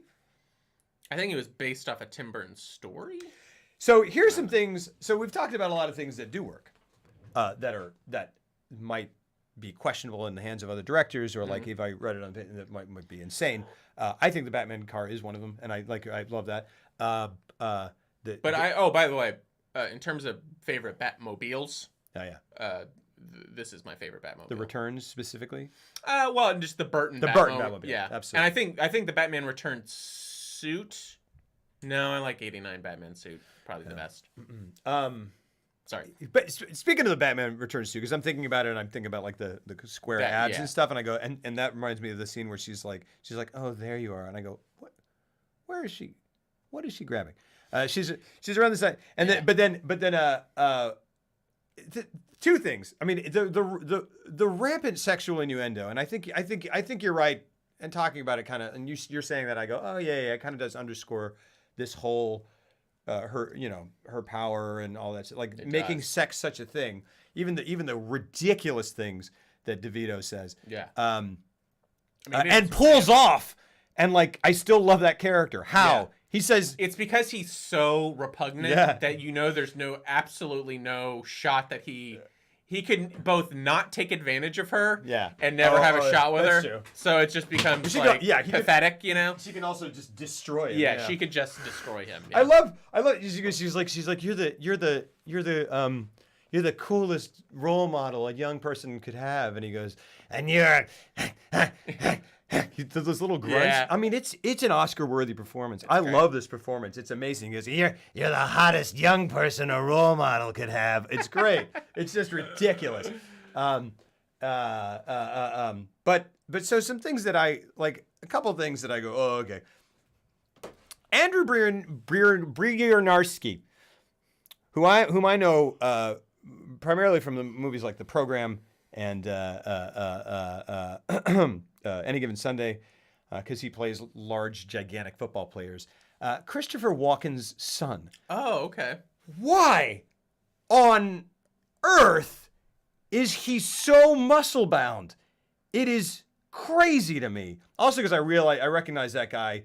Did you not notice this? Is this not something? I know you're talking about. Yeah. Well, because I recognize him. It didn't bother me though. I see that guy and he's just like in this suit, and I go, it's very comic booky. And my first of all, I go, look at Walken. It's not to look like Walken. No. Facially, he kind of does. It reeked of like what you would see in a comic book. Well, and it makes me go like, oh, that guy's gonna be a villain later, but nothing. No, and I go, the big dumb doofus son. Yeah, and he goes, Dad, I'm trying to kind of do one, sort of, and it's like.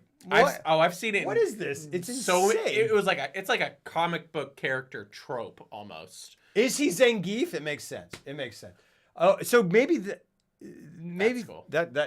So okay, maybe I can kind of see it. It's an absolute trope that I've seen in multiple comic books. That there's just a big muscle dumb son. That the villain's he's his son and he loves him, but he's a big dumb oaf.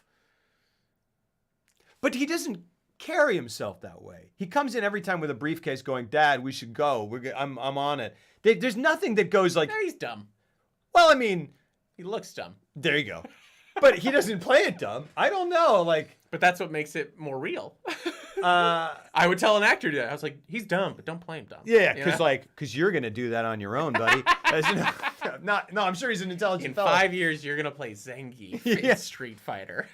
That guy is gigantic, and power to him, all power to him. Oh, he was Leatherface in the remake of Texas Chainsaw? Oh, Andrew that's cool. Yeah, anytime they need a giant, muscle-bound dude, they get him. That's cool. Or him or Kane Hodder. That's another character from One Juice. Like, I know, but it's so strange. It's so strange to me. A lot about and this is. I say this as an inveterate Christopher Walken fan, whom I think is a fantastic actor. Mm-hmm. He's starting to smile, maybe, but because maybe you know where I'm going. But and I mean, you watch like A Late Quartet, Catch Me If You Can, freaking Heaven's Gate, Deer Hunter. I mean, he's a tremendous artist, and I love him a lot. Yes. I am glad that he's in this film as a control because it shows me how good Michelle Pfeiffer and Dan DeVito are by being that committed. There is a scene in this film where Walken, there's a great thing where she's like, it's not like you can just kill me. And he goes, actually, it's a lot like that. And then he goes, and this is all an excuse. No, it isn't. But do the whole scene though. And then he goes, it is the best scene. And he goes, and he just does what Christopher Walken does to everyone in every situation. He just goes, ah, and then she goes, ah, and he goes, ah, and then pushes her. Yeah, that's great. That's great. And then, but the best part is she goes, and he goes, all right, and then walks off. That's the best part.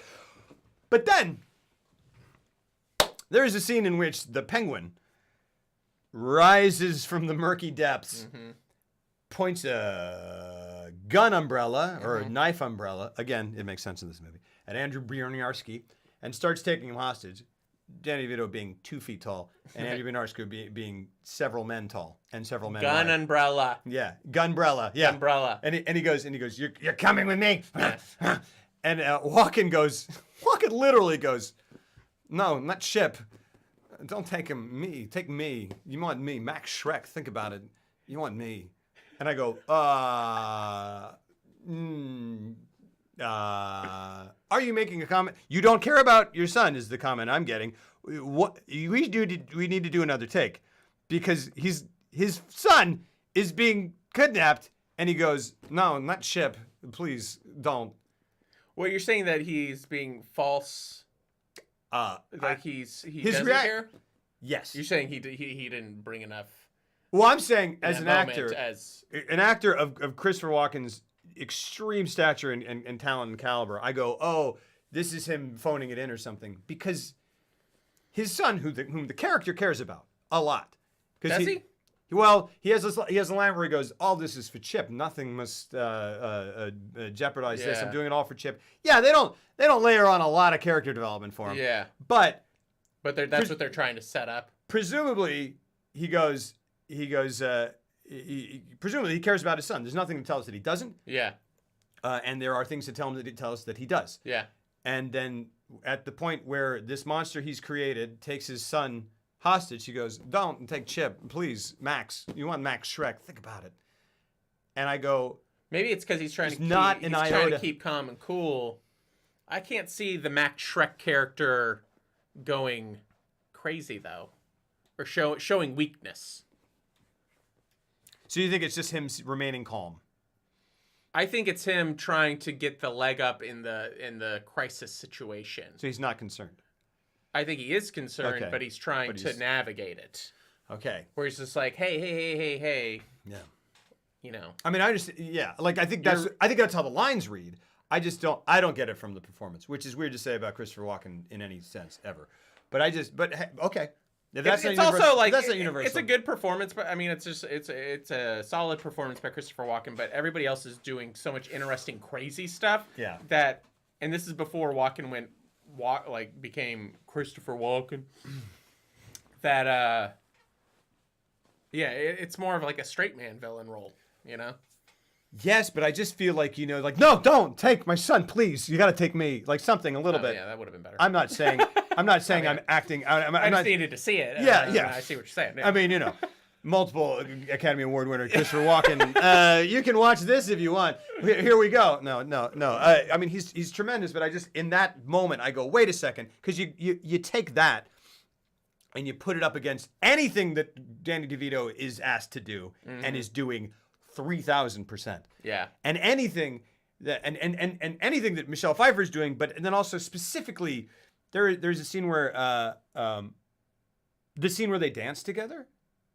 Yeah. Is just breathtaking. It's one of my favorite it's scenes amazing, in the whole movie. and it's this cheesy thing where like not cheesy, it's a movie thing, but because he goes mistletoe can be deadly if you eat it, and she goes, or no, so she says, mistletoe can be. Here, I'm going into Michelle Pfeiffer. You'll excuse me for a second. And she goes, mistletoe can be deadly if you eat it, and and then he goes, a kiss can be deadlier if you mean it, and then but it's great because the music and the way that they're committed, I go, oh, it works great, and you see them both. Because they're both insane. Because they're nuts. But it works so wonderfully because they both. And Akasha mentioned this. She's like, you see both of them kind of be like heartbroken, and then Michelle Pfeiffer's next line is like, "Do we have to start fighting now?" Yeah, it's a great that's my favorite line of that scene. It's a great line, but it's almost like if you read it in the script, you go, oh, it's a good joke line. Yeah. But she plays it. There is so much drama to it. She's committed so much to that role. She's pouring herself into this thing where she literally has to pour herself into this costume and then has to endure. She says things. She that last monologue where her hair is out and all the crap, and she goes, Bruce, I want to go live with you in your castle. And you go, if you look at the lines, they're ridiculous. They're not ridiculous because, Bruce, I want to go live with you in your castle, but it won't work out or something. That's not. She's just imbuing it with so much. And the lines aren't horrible, but they're just. But you're right.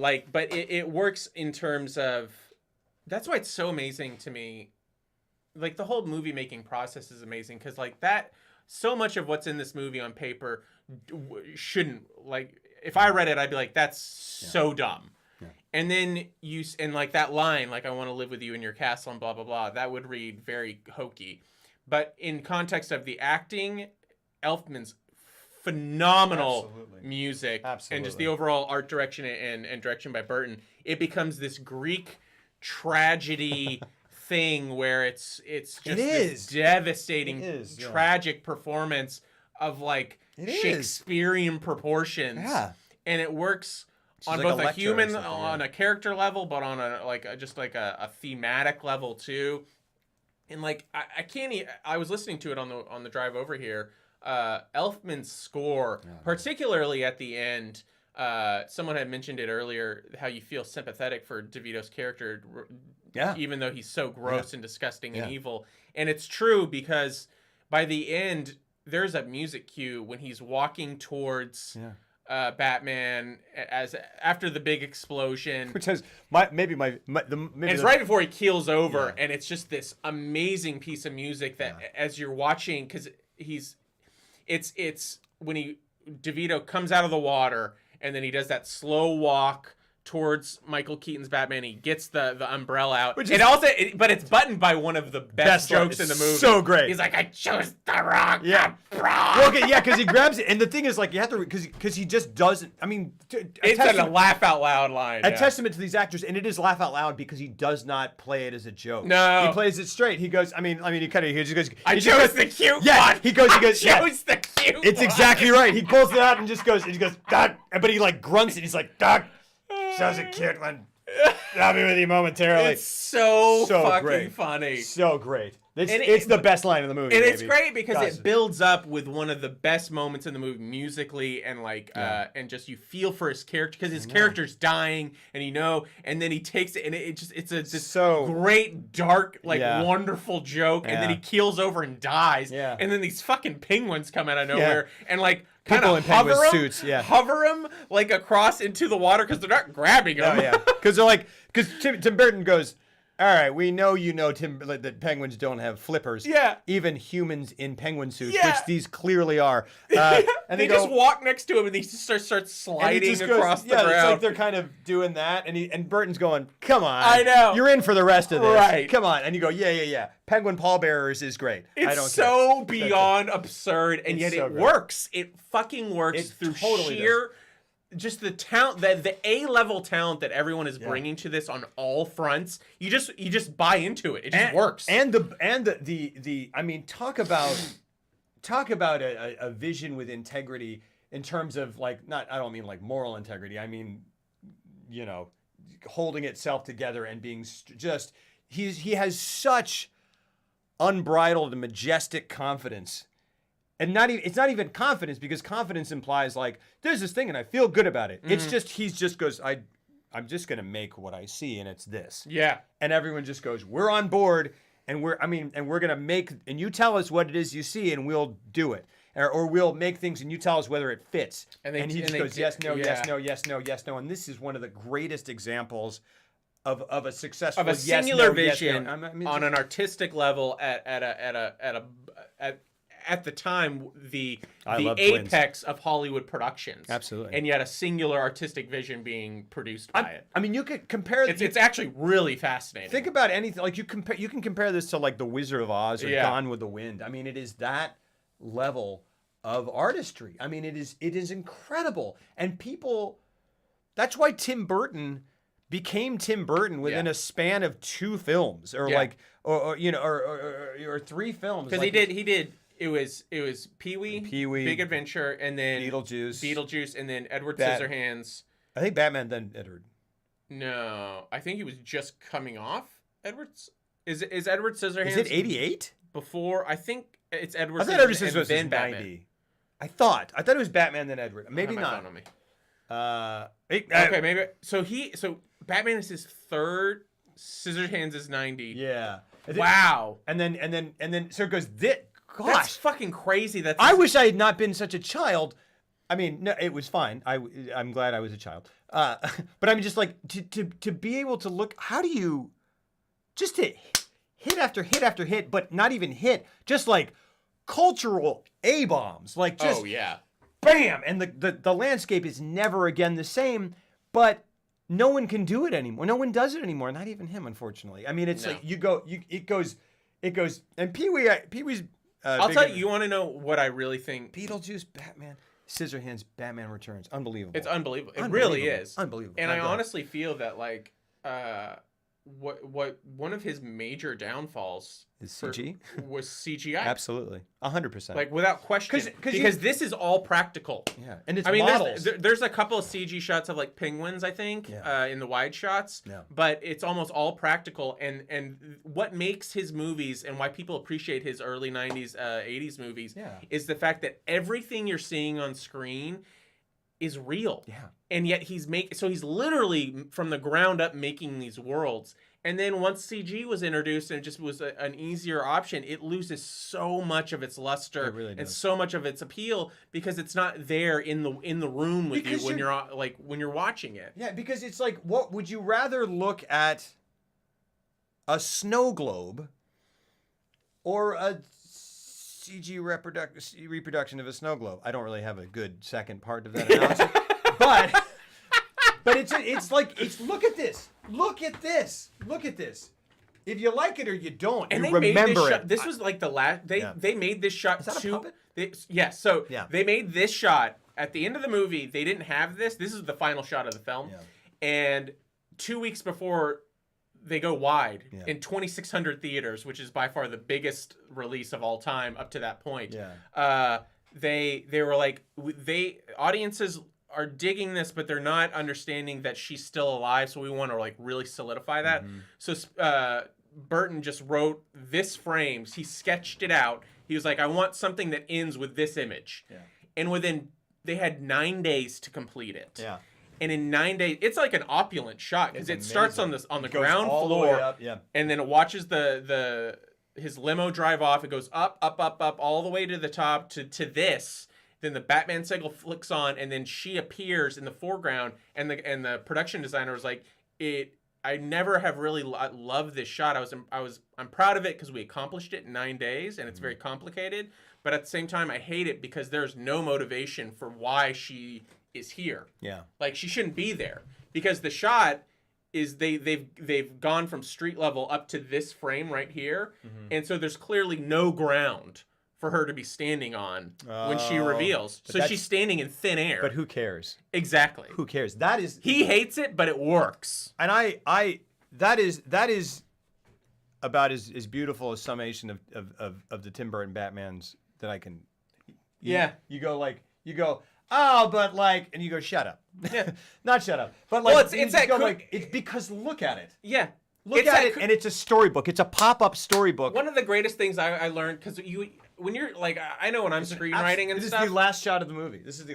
Yeah. When I'm screenwriting and stuff, I'll get bogged down. I was like, well, that realistically wouldn't happen. And then I keep like Kubrick has this great, like Stanley Kubrick had this great line. He was like, I'm paraphrasing here, but he's like, who gives a shit if it's real if it's not interesting? Yeah, absolutely. I'll take interesting over real any day of the week. Because it's a movie. You're watching a movie. And sometimes in order to find truth, you have to go over the top, or you got to do something that's not going to be quote unquote real in order to get at something that's actually far more true. Yeah, absolutely. I'm gonna just do this. I'm gonna pull off some stills while we're talking and just show you, because this is, talk about, this is a movie where you just need to see these things. Also, we need to talk about her apartment and her breakdown and all of it. Her apartment alone is something we got to talk about for like half an hour.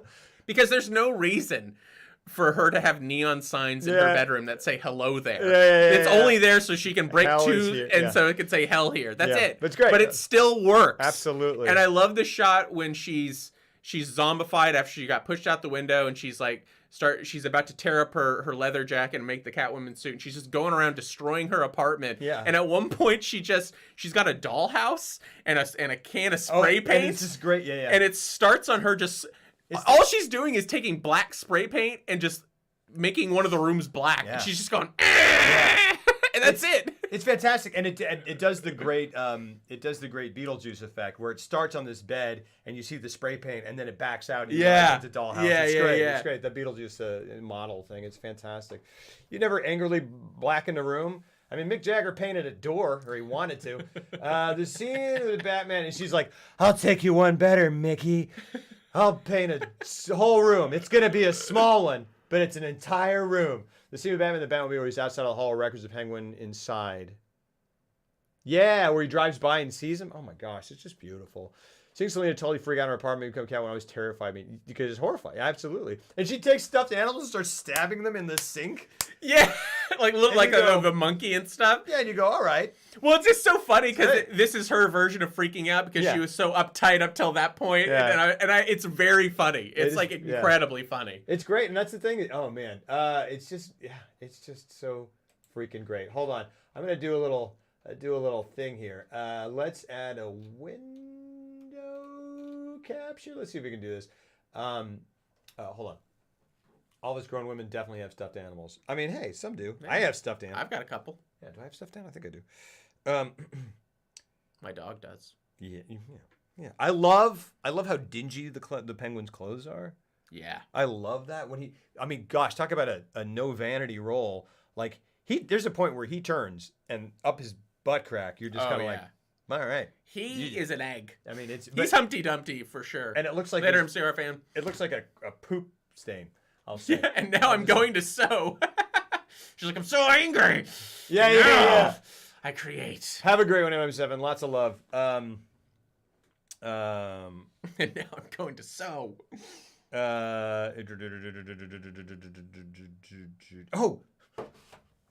It's a shame too that this is going back and watching this, not being aware or just not even being conditioned to think that things aren't CG. She puts a live bird in her mouth. And she really did that. She put a bird in her mouth and kept it there and then let it go. And they got it in one take, and they really did it. And it's pretty crazy.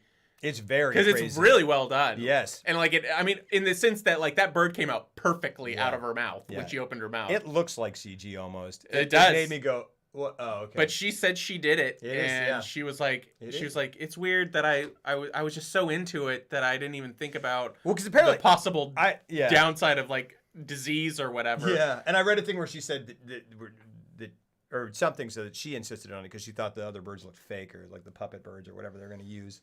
Oh, were they planning on doing something else? I don't know how they were going to do a puppet bird out of her mouth. Yeah. Something, but they were just. It worked so well. Yeah, not PETA approved. I mean, fair. Kind of assumed that was CG because it almost looks because it's so perfect. It is perfect. Yeah, but apparently because I thought it was too, but no, it was real. I love gosh. Someone said they wanted Rip Torn as Alfred, which I think would be great. Sir.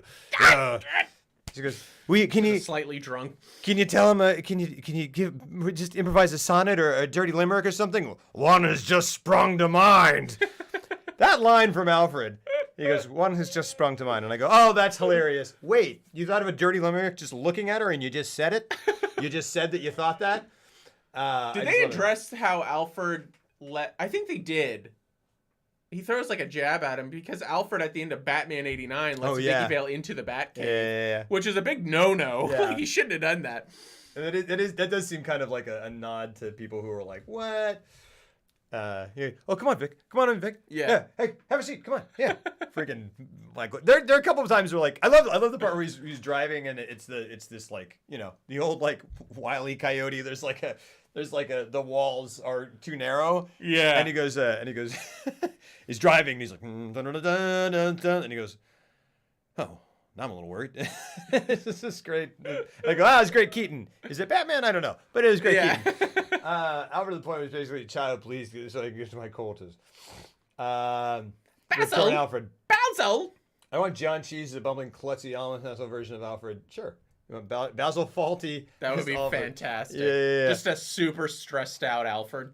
Oh my goodness gracious. Here we go. I'm just gonna do this. Gosh, just because there are just too many great stills. Yeah, start pulling up some images. Yeah. I'm gonna go Blambo, and then I'm gonna say Blambo. I think her Catwoman costume is the greatest comic book costume, at least in terms of villains. It's just so that is a straight iconic costume. There's one thing. Oh boy, my goodness, I love Arkham Knight a lot. It's a fantastic game. Me too. I can't believe that there's not a Catwoman a Michelle Pfeiffer Catwoman costume option. I'm like, really? You gave me the I don't know. You gave me like the Earth 100 Batman costume, but you can't wear. I can't wear. Wait, what are you talking about? So you know they give you like in the DLC they give you like you can wear an '89 Batman. Oh yeah, which is great, fantastic, and it's fantastic. Yeah. And you go, you didn't do Michelle Pfeiffer Catwoman. You did like you did like Long Halloween Catwoman. Yeah. You did whatever. I'm like, it's WB Games. It's not like you didn't have the rights. Come on. Oh, it is.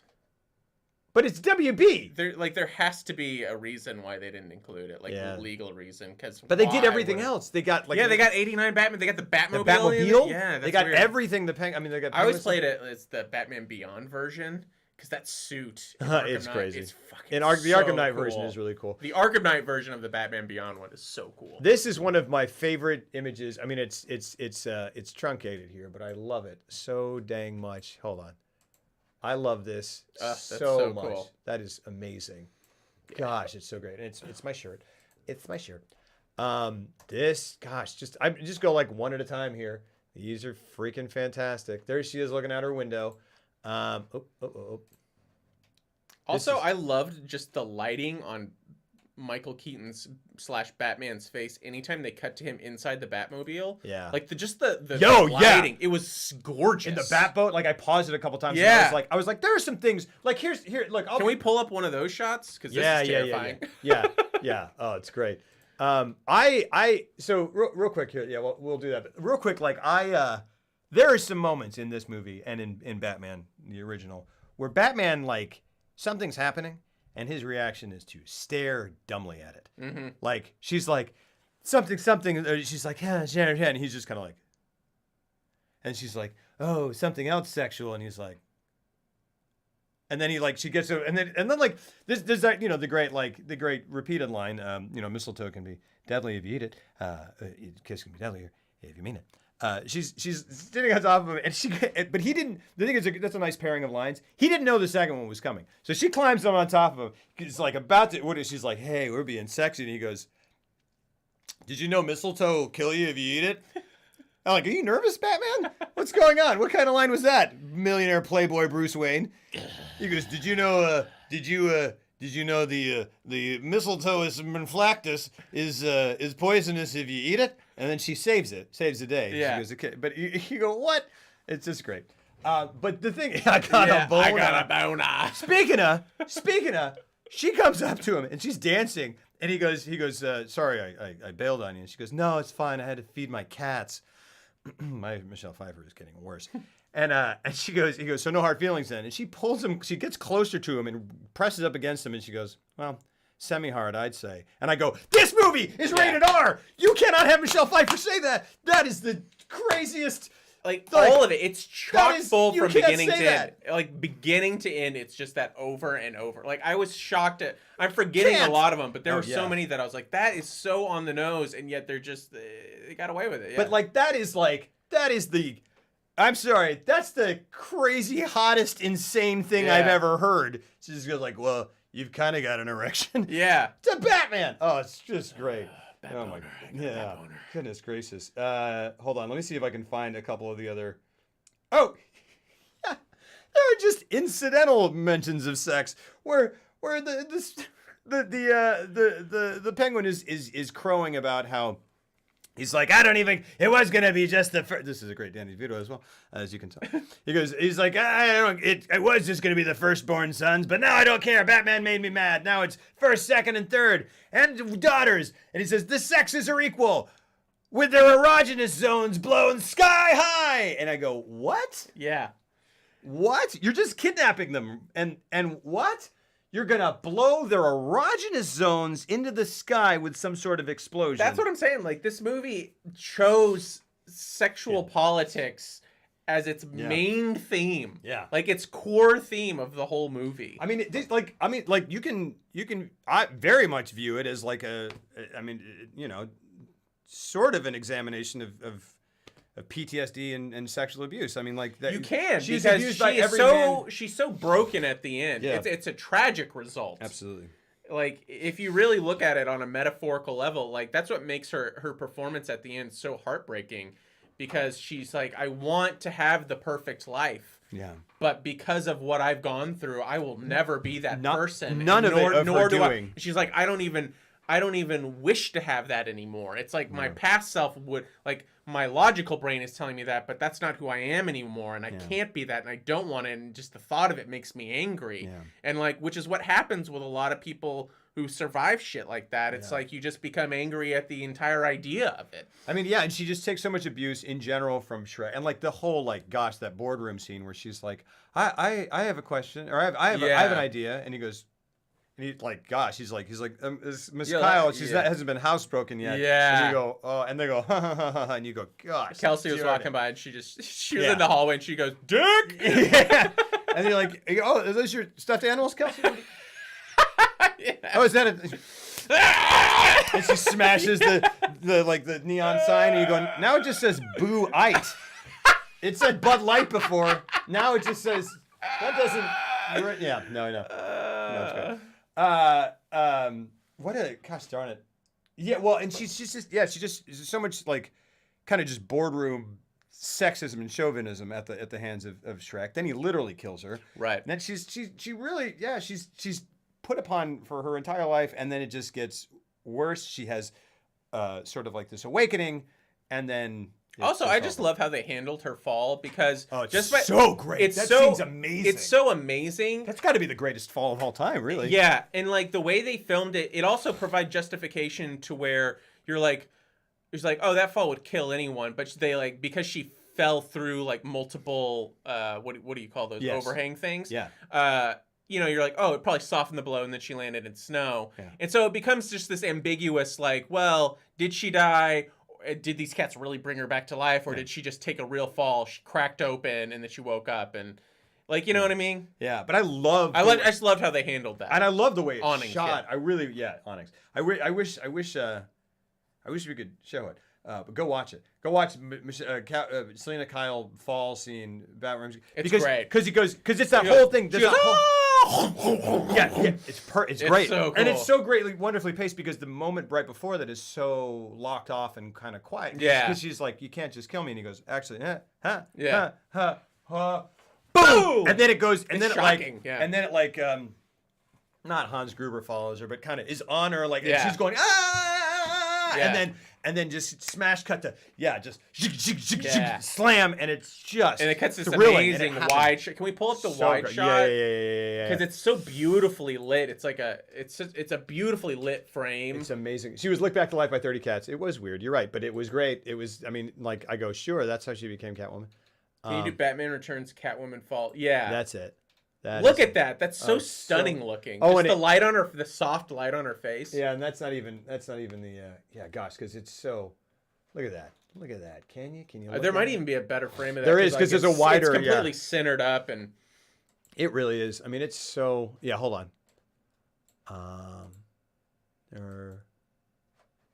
That's great, and exactly, the light on her face. More great unmotivated light that I'll shut up about. It's because who effing cares, man? This is so beautiful. Hold on. Open image in new tab. Also, at the end of the movie, when you think Catwoman's dead and he's in the limo and he's looking out as they're driving, and then he sees the shadow of Catwoman on the wall. Yes. It's the most comic book image ever. I know. Yeah. It's so good. Absolutely. It's so beautifully done. This whole movie is just gorgeous. It really, truly is. It's so. I mean, this is it. This is the iconography that you want from Batman. I mean, this is it. Also, you can tell that Batman's character has really taken in the lessons of this Catwoman experience, because he goes, "Merry Christmas, Alfred, and goodwill to all men and women." Yeah. And Alfred, presumably after that goes, "Oh yes, sir. Women are people too, aren't they?" I suppose. I had a dirty limerick for her, but she also is. Yeah, it's just like, okay.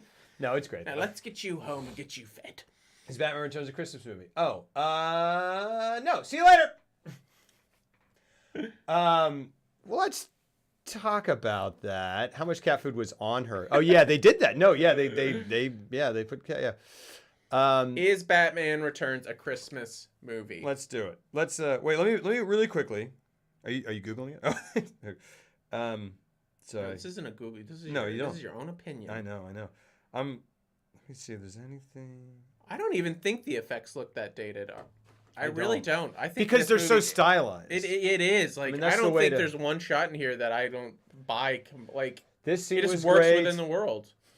You remember when she makes a tiny child baby version of herself? No, I'm just checking. This scene was great. Oh God. No, gosh. Meow. Gosh. Just... Meow. Look at that. Look at this. Look at that stuff. Look at that Batman suit. Yeah. Look at that thing. Look at the light. Look at how the light just hits that bad boy. Oh, that's what I was saying. Is like, there. I was like, okay, there are moments where look at this. The Batman doesn't do really a whole. That's great. Look at that. What an iconic image that is. What? Look at just how the light hits that motherfucker. Yeah. God, it's incredible. Wait, hold on. Do that Batmobile. Do Batmobile. Yeah. Or Batboat. Yeah. I just want to like the lighting inside the Batmobile whenever they cut to him was so awesome. Yeah, Batman Returns. Let's see, Batmobile inside. I guess because oh yeah, that makes sense. That's what came up. Dude, I have to say, if I ever had like so much money that I was like I can buy whatever I want, I think I really would. Yeah. I would buy. I would buy 89 Batmobile, and I would not feel a tinge of regret or shame or. And you go like, hey, honey, you want to go to the grocery store? Yeah. Can we go anywhere? Can we do anywhere? Let's run errands. Snorts a line of the lighting hitting Batman suit is the preparation for this episode's enthusiasm. Yeah. Oh my gosh, it's so great. Gosh darn it! Why can't I? No, that's original Batman. No, is that Batman Returns? Yeah. Okay. It is because Yeah. Why can't I find? Do just a Batman close-up Batman Returns. That's a good call. Look at all these toys that I know. weirdly want. Did you ever have the Batmobile, 89 Batmobile toy? No, and I still have it. My mom kept it. That's amazing. Yeah. There were certain toys that I was like, I don't have it, and I don't deserve it. Oh. Because my friends had it. Oh. I had a friend of mine. Yeah, it's tough. It's very sad. I carry it with me. A friend of mine had Optimus Prime, and he wouldn't let me play with it. Oh. Yeah. That's all right. I felt that way about kids with like Power Wheels. I was like, so you guys are like super rich. Yeah. Got it. A friend of mine had a Nintendo, and in Costa Rica that was a big deal. Oh yeah. Close up.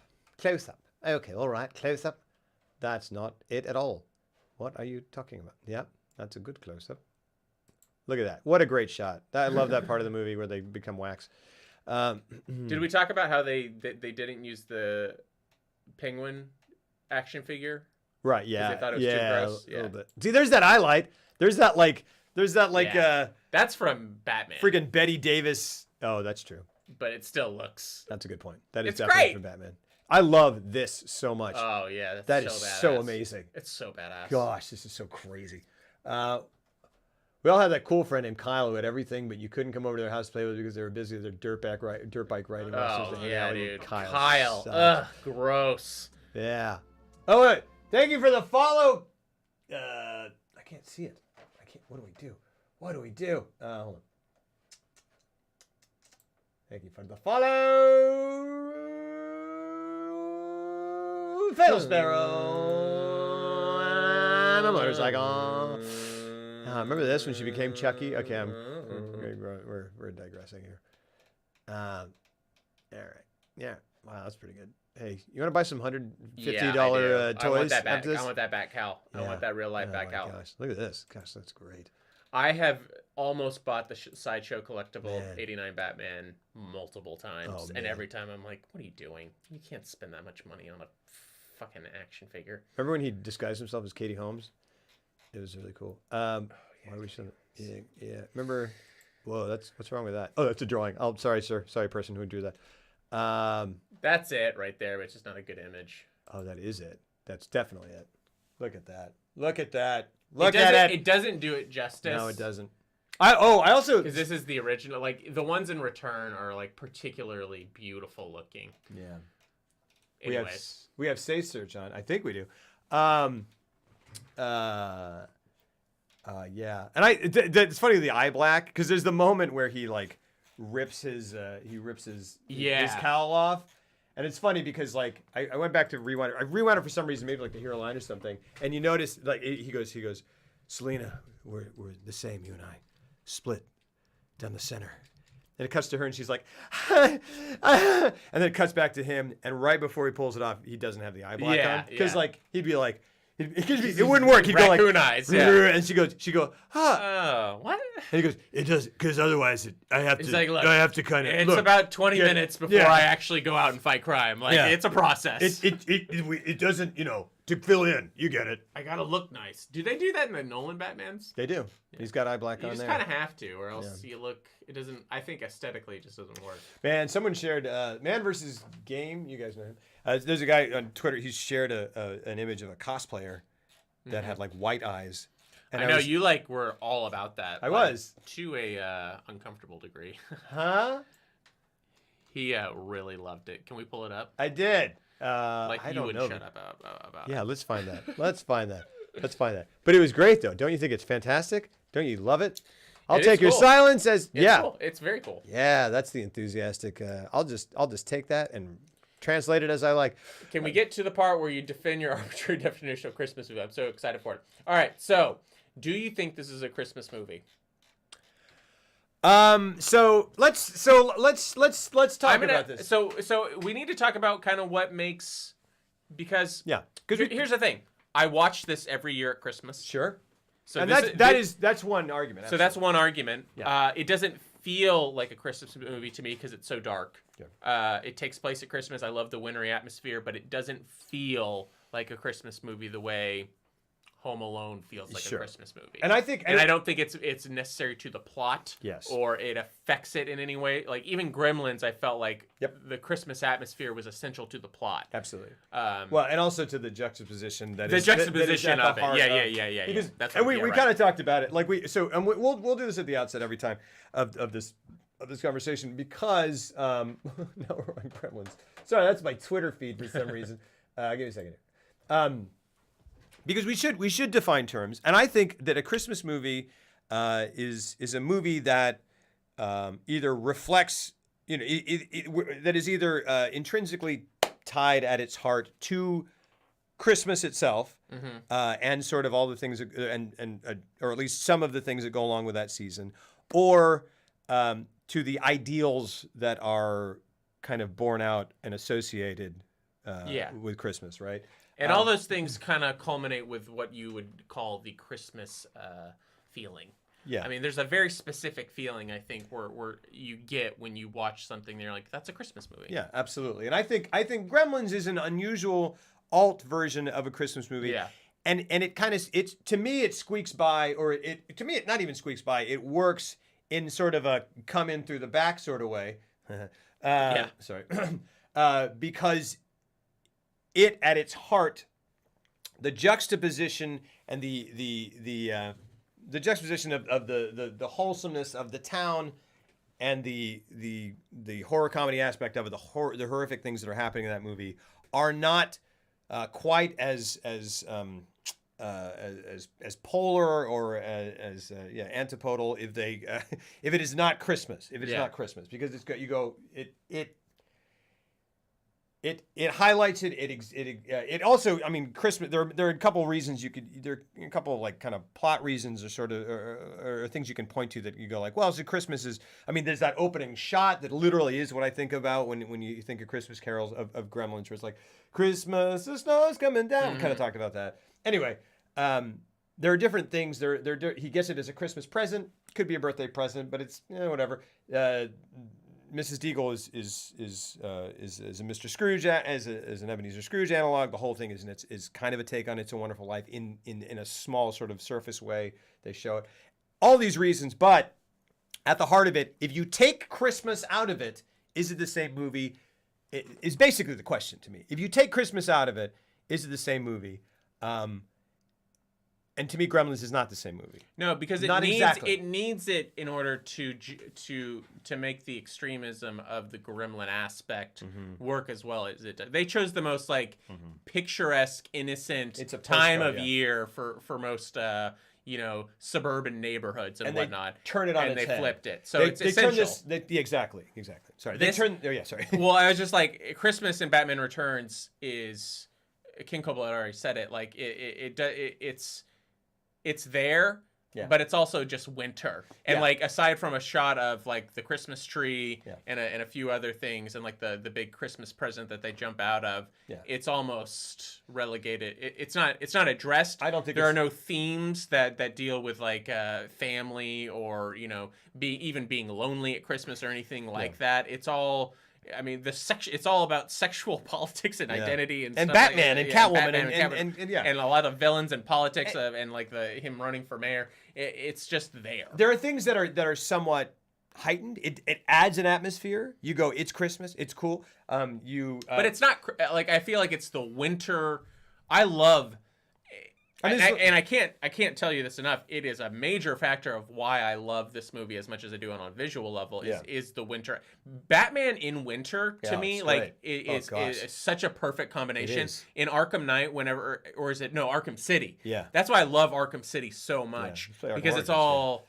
Arkham Origins is Christmas. Oh, really? Oh, yeah. Oh, well, then I'm going to play it then. It's great. Because I just think that combo works so well. Yeah. I agree, Ken. I agree that it's nicer. I agree that there are things that are heightened. I agree that, like, there's this really nice tree lighting ceremony. Yeah. There's the Peppermint Princess or whatever the heck she is, whatever the heck her name is. There, presents. There's the, like, all, they burst out of a giant present. There are visual and mild thematic elements. There's, like, the part of the thing that makes the Penguin more of an interesting character to me is this at least at the outset you think it's a search for his parents, and then you go like, oh, he doesn't care, he's just doing this other thing, but it's a really nice kind of whatever, but he's searching for he's an orphan at Christmas looking for his parents. These things they do add things. It's not needless. It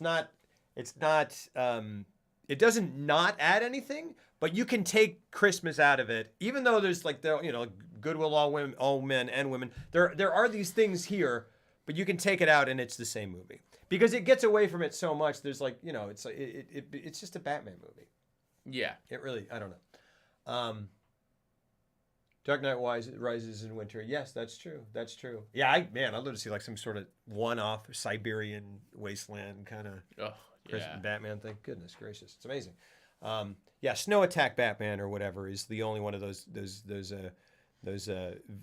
action figure variations that have no basis in the comics or movies that is like really awesome. Snow Attack Batman, I'm in. Let me just show you real quick. You have it, or you had it, or.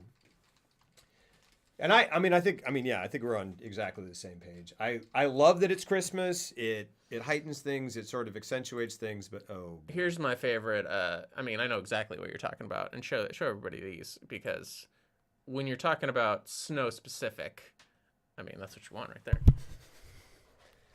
Here we go. There we are. Oh, baby. Yeah. Oh, rub those nipples, baby. Oh, he doesn't. Only Robin has nipples on that one. Yeah, they both movies have nipples. Their nipples in. Alicia Silverstone doesn't quite have nipples. There is literally a shot. There's a moment in this movie where she shows up for the first time. Yeah, and she's become Batgirl. Yeah, and she goes, "Bruce, it's me, Barbara," and she says it just like she goes, "Bruce, it's me, Barbara." And we're like.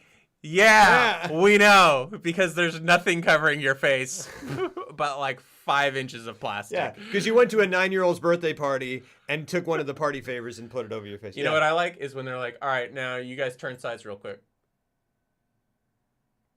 What are we signing into? Oh, no. Okay. Oh, no. No, I don't know. I just like this. This is a better post. Well, the thing that's weird is Batman's cowl has these like gremlin, like literally look like fish. He looks like such an idiot. He looks like such an idiot. Look, okay. He's so stupid. That's gracious. Look, like, what do you think? If this was not Batman, he's a smart guy. Like, what do you think is going on in his brain in this moment? I don't. He's like, oh. Like these two, they're like, this is good for my career, but he was already on ER. This was like his first, after like Peacemaker, he was like, this is gonna be my big breakout, and then he sees himself in this, and he's like, this is not going well. The thing is, though, this looks ridiculous for like. I mean, this is odd for Batman. If it wasn't Batman, these are cool looking things. These are cool looking things. I think Chris O'Donnell visually is a good Robin. Me too. Looks like a good I think Robin. I think he's also a good Robin. Yeah. He's stuck in bad movies, but yeah. And here's the thing, like, man, Clooney, gosh darn it, like you look at Clooney and you go, oh yeah, well that's kind of it. To me that's more of the obvious choice in terms of like not so much Joker as Nicholson, but like Clooney as Bruce Wayne. You go, oh, obviously, and then you go, I did not like him though. As Bruce no. You would think so. Yeah, though, exactly. And you go like, oh yeah, he's got the chin, but you put the chin on the cowl and you go, it doesn't. I don't know. It's not his fault. I mean, that looks pretty good. I hated how he played Bruce. Like when Alfred was dying in Batman and Robin, he has this heartfelt, like emotional scene where he's on his bed and he's like telling me he loves him and stuff because he's dying and he took care of him. And he goes like, have you seen my credit card? Yeah. And he's got a bat but he's just like he plays the whole movie like this. He's just like, there you go, reckon. Yeah. And that's it. He does that for the whole movie. He's got this stupid fucking like look on his face, and I'm like, you're a good actor, George Clooney. He is. Yeah. But he was still in like I guess that heartthrob phase where he was. I think he was absolutely. He knew how he looked on camera. He does come off as smug. He was smoldering a lot. Yeah. Yeah, and I think smug is the word because he was dying inside. Yeah. I like how he said of Barbara being Gordon's niece. She's related to Alfred instead. Gordon's niece, supposed to be his daughter. What do you mean niece? And his sort of character development. So she's related to. Oh yeah, she's like Uncle Alfred. And she's supposed to be British, I think. Oh yeah. Wait, no, she's not doing an accent. She's not, but she should. But I think she was like, I just came from Oxford. Yeah. It's me, Barbara. She came from Oxford. Okay. I think so. She says that. My goodness. And then she gets into the Batcave at the end, and like that little automated screen comes on, and it's Alfred from the dead. He's like, I thought you might find your way down here. He's like, I decided to go ahead and make you a little something. Did they say that Alfred passed away? I thought he died. Does he die in one of them? Goodness. He dies in Batman and Robin. He does? Oh, that's what you were just saying. Yeah. Yeah. I think he does. Does he die in Batman and Robin? Yeah, he dies. That's crazy. Barbara is Gordon's niece, not his daughter. No! What? It's his daughter. What are you talking about? Look, I know a lot about Batman. Yeah. It's his daughter. Barbara Gordon. It's his daughter. Like, for sure. She becomes Oracle after she gets shot by the Joker and becomes paralyzed. And then Batman keeps that hidden from She's Gordon. His adopted daughter. And then he... Because because like canonic, what is it? Like in year, where is it? Because you're adopted? Saying Nuh-uh. It's his, yeah, they changed it or something. That's post, because they changed it where he adopted his troubled sister's daughter, right? That's later. That's not original. I'm talking OG. Yeah, guys. it's a later like retconning thing, right? Or not like a retconning. They were just like, by the way, yeah, fine. Well, that's how it is now. Sure, yeah. Well, that's how it is now. And that's the way it is. Boy, I feel like I just screamed a lot about Batman, but rightfully so. It's freaking great. Gosh, it's great. Look at this. Yeah. Look at it. And that's actually a puppet. Yeah. It's amazing. Yeah. It's a great movie. I think it's a great Batman movie that doesn't feature Batman enough. Yeah. And I think that... But it, like, strangely, it does not hurt for it. And somehow it doesn't hurt for it. Yeah. I think it's odd and weird and just an insanely gorgeous and beautiful film. Yeah. And it's definitely up there as one of my favorite Batman movies. Yeah, it's hard to... Boy, it's... I literally watched it 3 times for this. Once where I really paid attention, and I just love having it on in the background. Because anytime you glance over at the screen, I'll just be doing something on the computer. I'll look over, and it's just like another shot that is just gorgeous looking. I didn't really think about it in terms of, but like I kind of think I'm like, all right, this is gonna go on the pile of things of sequels that I refer to or that pop up when I'm like, yeah, better than the original, at least questionably, at least arguably, because my goodness, And then again, in the 90s, they just went bigger and better. They went bigger and better. By the way, speaking of the 90s, but it's 1989 or 88, I think. I can't remember what year. Twins. Someone mentioned Twins, and I love that performance of Danny DeVito. Someone mentioned loving Danny DeVito in Twins. I love Twins. I love Twins very much. Can we talk about how awesome Danny DeVito is in general? Yeah, he's great. He's great. Freaking love him. Yeah. I think that was well discussed. Yeah, he's great. Michelle Pfeiffer in this movie, what was anyone nominated for an Oscar? She should have been nominated for an Oscar. I know, art direction. Yeah. Delightful Christmas movie was watching it as a part of Christmas. Now that is, and that's the argument, because I watch this every year at Christmas. Absolutely. Now it's part of my Home Alone, Home Alone 2, Batman Returns. And I think, oh, nice art. Now I am so excited. Next is Eyes Wide Shut. I love this. Yeah. I love this. This is so great. We just did Batman Returns and Gremlins, and now we're doing Eyes Wide Shut, and then we're doing Die Hard. Oh my gosh. But here's the thing with this whole Christmas thing, I feel like we have to operate based on that. Like if you take Christmas out of it, is it still a Christmas movie? And then, I mean, are there movies that don't take place at Christmas that would be considered Christmas movies? That's a whole other thing. But yes, obviously this discounts the I watch it every year at Christmas, so it's a Christmas movie. One New Year's, we watched the entire Alien quadrilogy. So to me, those two that's entirely arbitrary, right? So so this is not like absolutely 100%. And obviously this is all just sort of intellectual blah blah, intellectual or pseudo intellectual discourse. But yeah, obviously any movie that you love and makes you feel like Christmas to you, sure, it's a Christmas movie. Absolutely. Yeah. I'm not going to argue that, but this is just kind of coming at it from an analytical perspective. To the extent that a man with a cat on his shirt can do that. Wait, are we going to argue is Eyes Wide Shut a Christmas movie? We absolutely are. That is what we're doing. That is what we're doing this whole month, as we did with Gremlins. We're doing it with Batman Returns, and we're doing it with Eyes Wide Shut, and then we're doing it with Die Hard. Yeah. And then we'll do it with Die Hard 2. No. I like Die Hard 2. I like Die Hard 2. I like all the original trilogy. I like them all. Yeah, I mean, Die Hard is a perfect film, like a perfect action film. But the other two are very enjoyable for what they want to do. Die Hard 2, Die Harder is great. Die Harder is just Die Hard in an airport, and it's awesome. Freaking great. Yeah, it's great. It's brutal and it's fun. It's not Die Hard, but it's still really great. I mean, it's got William Sadler in it, which is great. Yeah, and they blow up a plane, and also fantastic. Introducing William Sadler doing naked yoga. Yeah. Yeah. So weird. I don't even know it took place around Christmas. Never give that one an ounce of Christmas thought. Understandably. But if you really watch it, it's actually, there's a lot of Christmas shit going on in that movie. Yeah. That's going to be a fun one to argue about whether or not it's a Christmas movie. Yeah. Because I have some feelings on it. It's been a long time since I've seen it, and I am excited. I love it. I can't remember which movie it was. I saw an early preview of Die Hard 2 in the theater, and everyone cracked up when they revealed the Die Harder subtitle. I feel like... can we talk about two things? Mm-hmm. Max Schreck. Both of them related to Max Schreck. Also, Die Hard just makes me think of someone perishing with an erection.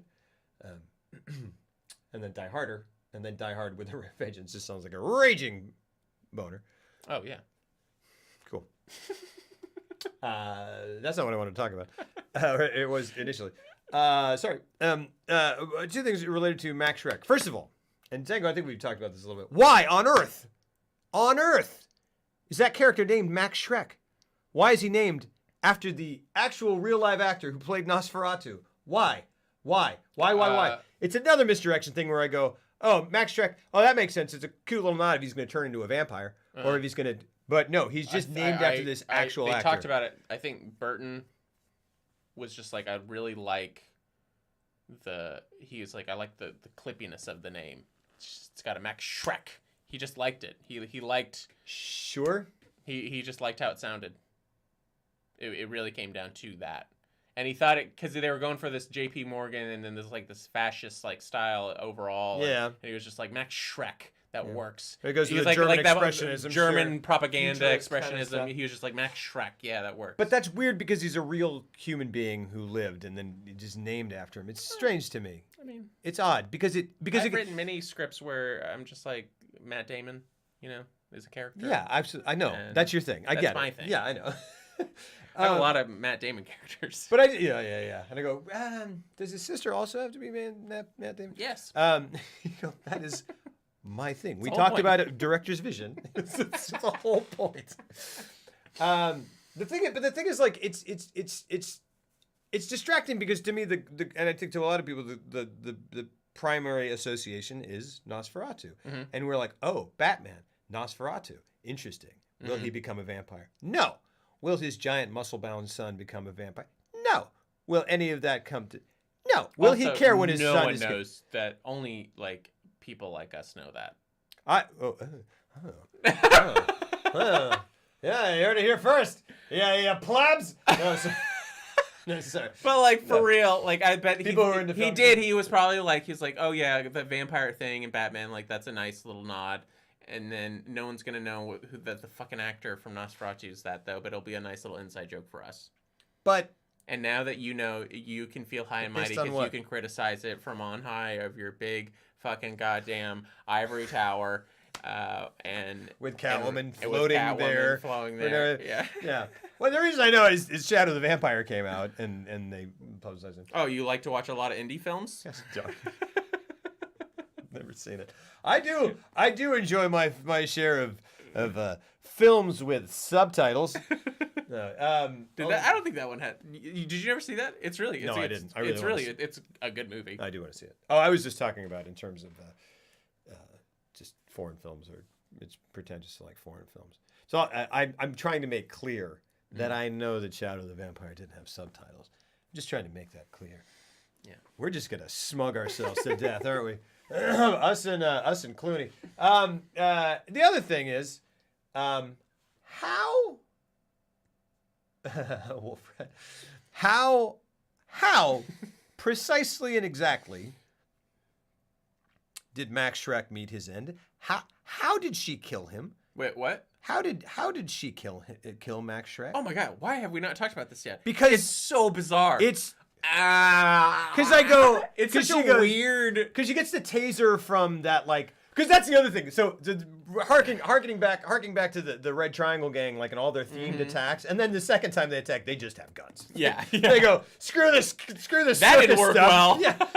The flamethrower got torched. Goodness gracious! I mean, the fire eater got burned to death. That's too much poetic justice. We're gonna come over here. That's the last time we let the costume designer of our group run the raid. Yeah, exactly. And I kept thinking of the line in Mystery Men where he's like, there's no theme at all. And it's just like, there's plenty of theme. There's a glut of theme. There's too much theme.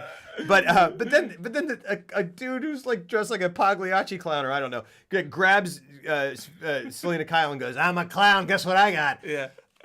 A government issued taser, or just like a normal taser, and he just goes. She's like, "Oh no!" And then she, hits him, and then tases him a lot, and you go, "Oh, she's starting to lose it." She's got that taser. She's like, "Oh," and then she goes at the end. The taser comes back, which I was waiting. We were all like, "That taser." It's like, what's gonna happen with that taser? Yeah, Chekhov's taser.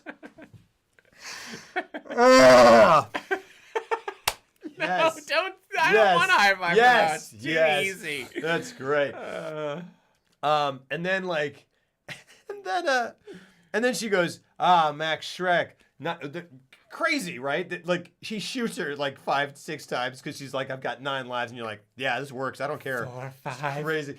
Yeah. Yeah, it's a great. I love it. It's fantastic. I do too. All little girls go to it's so heaven. great. It's so great. And then she goes, give us a kiss, and then goes, like you do with a taser. Yeah. And you go, wait, what? And she goes, boom. Grabs a power line and goes, and then it's weird because then the whole thing explodes. Do it? Yeah, I go.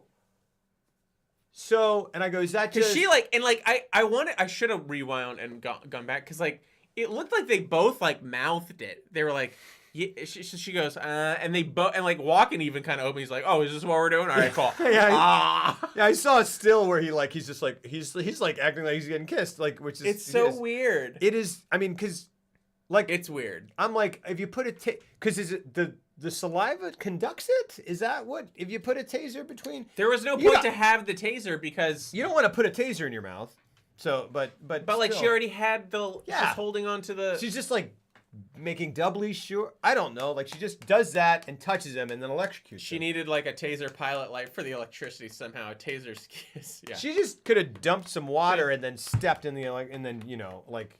But then you wouldn't have brought it back from the beginning. Yeah, but, like, who needs that Because taser? it kind of represented, like, when she first started to go vigilante, you know what I mean?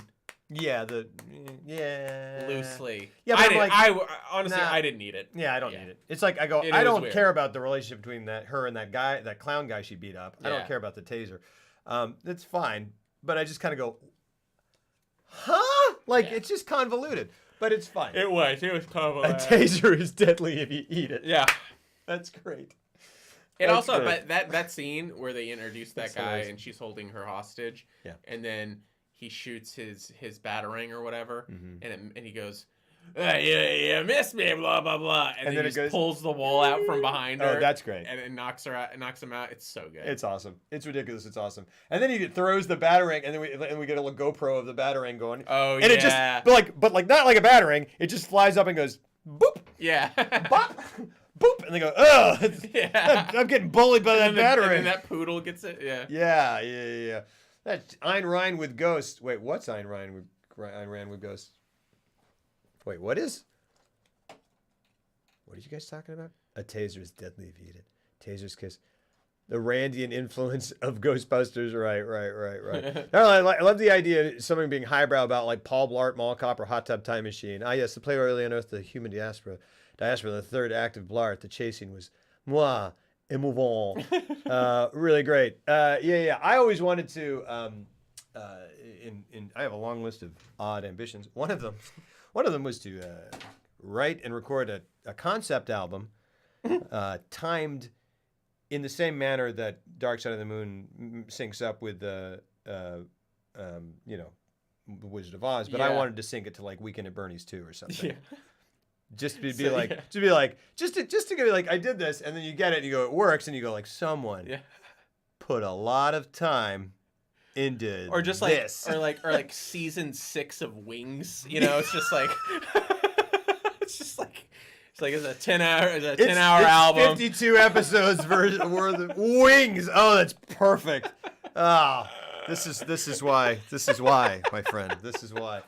Wings. Oh my gosh. Wings was great. It was great. It was great. I love Wings. Oh, they don't talk about the golden age of sitcoms, which is the 90s. Oh man. Enough. Yeah. I don't know. This is the golden age of everything. I'm not biased. When they kick Heath off the boat, you should totally start a 2-man Weekend at Bernie's sync band. Yep, that works. Yeah, would I be the dead guy? No, yeah. Love that choice, Weekend at Bernie's, but then also the sequel, so Weekend at Bernie's 2. Yep. Yeah. Do MASH. Like the movie? Oh, like sync it to MASH? Or sync it, oh yeah. Or like, we should watch MASH? We'll do that. I've actually never seen Altman's MASH. I've never really watched the show. I've only seen. My parents used to watch it. Oh, sync every episode of MASH. Sorry, because there are a million episodes. Sorry. Yeah. The timing of my fault. Bonanza. It worked. I just remember the 90s all gross out humor. Yeah, like Freddy Got Fingered was 2000s. Or was it? Was it 99 maybe? I don't see late in a decade kind of starts being the other part of the decade to me.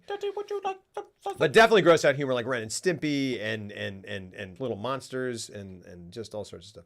Just the most random movie, even better because I've seen it. Yeah, exactly. I've only seen this show. The show is brilliant. I've never seen the movie. Interesting. I like the movie. I've never seen the show. I mean, it's Elliot Gould and who's the other one? Dang it. I can't remember. Do both. Yeah. Freddy Got Fingered classic. There's a part of Booger Man was a game. Gosh, the 90s we got to do like weird 90s month, which is, man. Yeah. Rocco's hello, Heifer. Hey, Mr. Bighead. Freddy Got Fingered, another forgotten classic. There's a part of Freddy Got Fingered that makes me laugh so hard. Which part? Alan is so choice in it. It is so choice. Gosh, I want to Ferris Bueller. I don't. Oh, God, I had a period where I watched, like for one summer, I watched Ferris Bueller like every other day. I kind of can't stand Ferris Bueller. Why? I can understand that. I just want to punch him in the face a lot. Sure. I love Matthew Broderick when he plays a particular... I'm like, you are ruining your friend's life. Knock it off. I like it even more now knowing how much I don't like Matthew Broderick. Like, Anytime I do like him. Anytime I see him in any other role or in interviews, I'm like, I don't think I would like you as a person. And then I see him and I'm like, oh, you really did give a fantastic performance because you're nothing like Ferris Bueller at all. Absolutely. Yeah, totally. Where's your LeBaron, Freddie? I mean, Ferris Bueller is fun. False. Yeah, totally false. Art, what do you mean? Are you just trying to be? You're trying to be a powder keg? Yeah. Little powder keg. Ferris Bueller is like one big power move against cautious nerds. Yeah, Bueller. So his partner Freddie got fingered. Have you seen it? I've seen enough of it. Yeah, and I've seen all the major shocking scenes. Yeah. He's got all the daddy. Would you like? Yeah, right. And yeah. It was fine. Whatever. It does the premise of it. If you get to the heart of the premise, like what happens in the movie, why it's called Freddy Got Fingered, you go, good gravy. Really? You haven't seen it. So the premise of the film is that... You can spoil it. Yeah. The premise of the film is, it's called Freddy Got Fingered because Tom Green's character in the movie has a younger brother, or older, I can't remember, named Freddy. And I think his dad, I think it's something like Freddy's dad... Rip Torn. Not Freddy. Sorry. Tom Green's character's dad... I think something like won't support him in his cartooning endeavors. Right, yes. And so to get back at him, this character calls CPS and reports that his younger brother has been sexually abused by their father. Finger. Yeah. And that's the, that's the driving plot of this movie. That's a comedy film with that at the heart. Risky, but the part of the woof. Yeah. That's the Freddy Got Fingered part is literally one scene. Yeah, but that's yeah. But here's the thing, I like Tom Green. Yeah, sure. I even like him today, like to this day. He's a Canadian, He's weird. I liked his show, and I thought he was weird and annoying, and I liked it though. Yeah, it's great. Yeah. Totally. Yeah, I mean, he's a precursor of what we got now. He's a precursor of IRL streamers, which I would very much like to be if I had the setup. No, I don't know. There's that little kid who gets brutally injured multiple times in the movies. Actually, he's an actual horrible little kid. Gosh, I can't remember. But so this is the part that made me laugh out loud a lot. And Freddy Got Fingered, and we were almost done. There's a part where he is going off to the city to go, I think, pursue his dream of being an animator. And his dad gives him a car. He gives him the old car or something. And he gets in it and he's like, Dad, you gave me a car. Wow. And he's like, go make me proud. And he gets in the car. And I'm not going to be able to recreate this. So this is a lost cause, but it's going to go on for another minute and a half. So he sits in the car. He's like, I'm going to make you proud, Dad. And Rip Torn is standing at the stoop at his house. And he's going, proud. And he goes, proud. Back to Rip Torn. Proud. And he goes, proud. And then he turns the car to the street and another car is coming. And the timing of it and the editing is brilliant because he goes, proud. Get the fuck out of the way. And he just screamed at the top of his lungs. And it is the funniest thing in the world. It just goes insane. It just goes, get the fuck out of the way. Like his voice, it's great. I love it. So it's so funny. That part is really funny. Okay.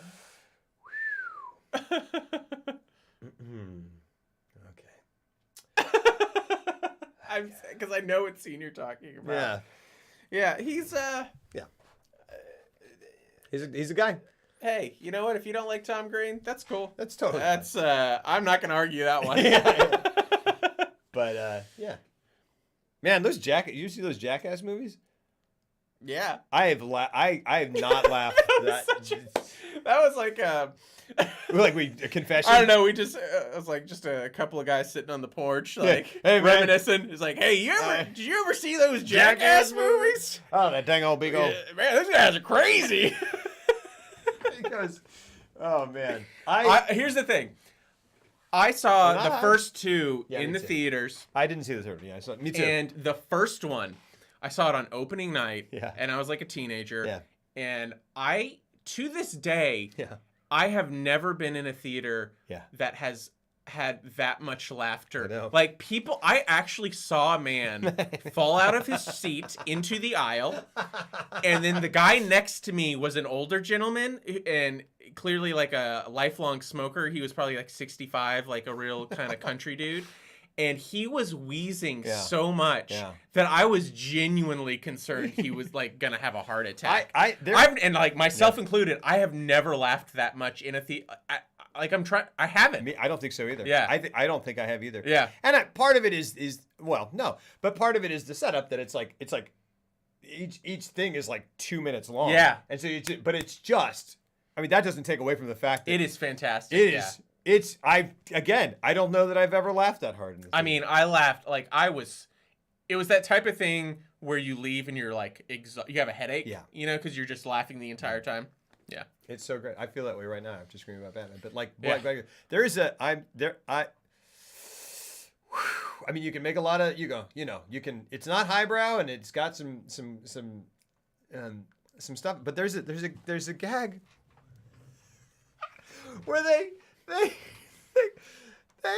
they put us a note where they literally run all of their friends through this. By the way, if I was, it would be the most stressful environment in the world to be friends with these people, because I would just be like, I would one day snap and murder them. Yeah, you'd be like, I can't get it. That whole buzz thing where they go dun dun dun dun dun, dun bzz. And that poor guy's dad, but Bam Margera's dad. Oh yeah. But there's one where they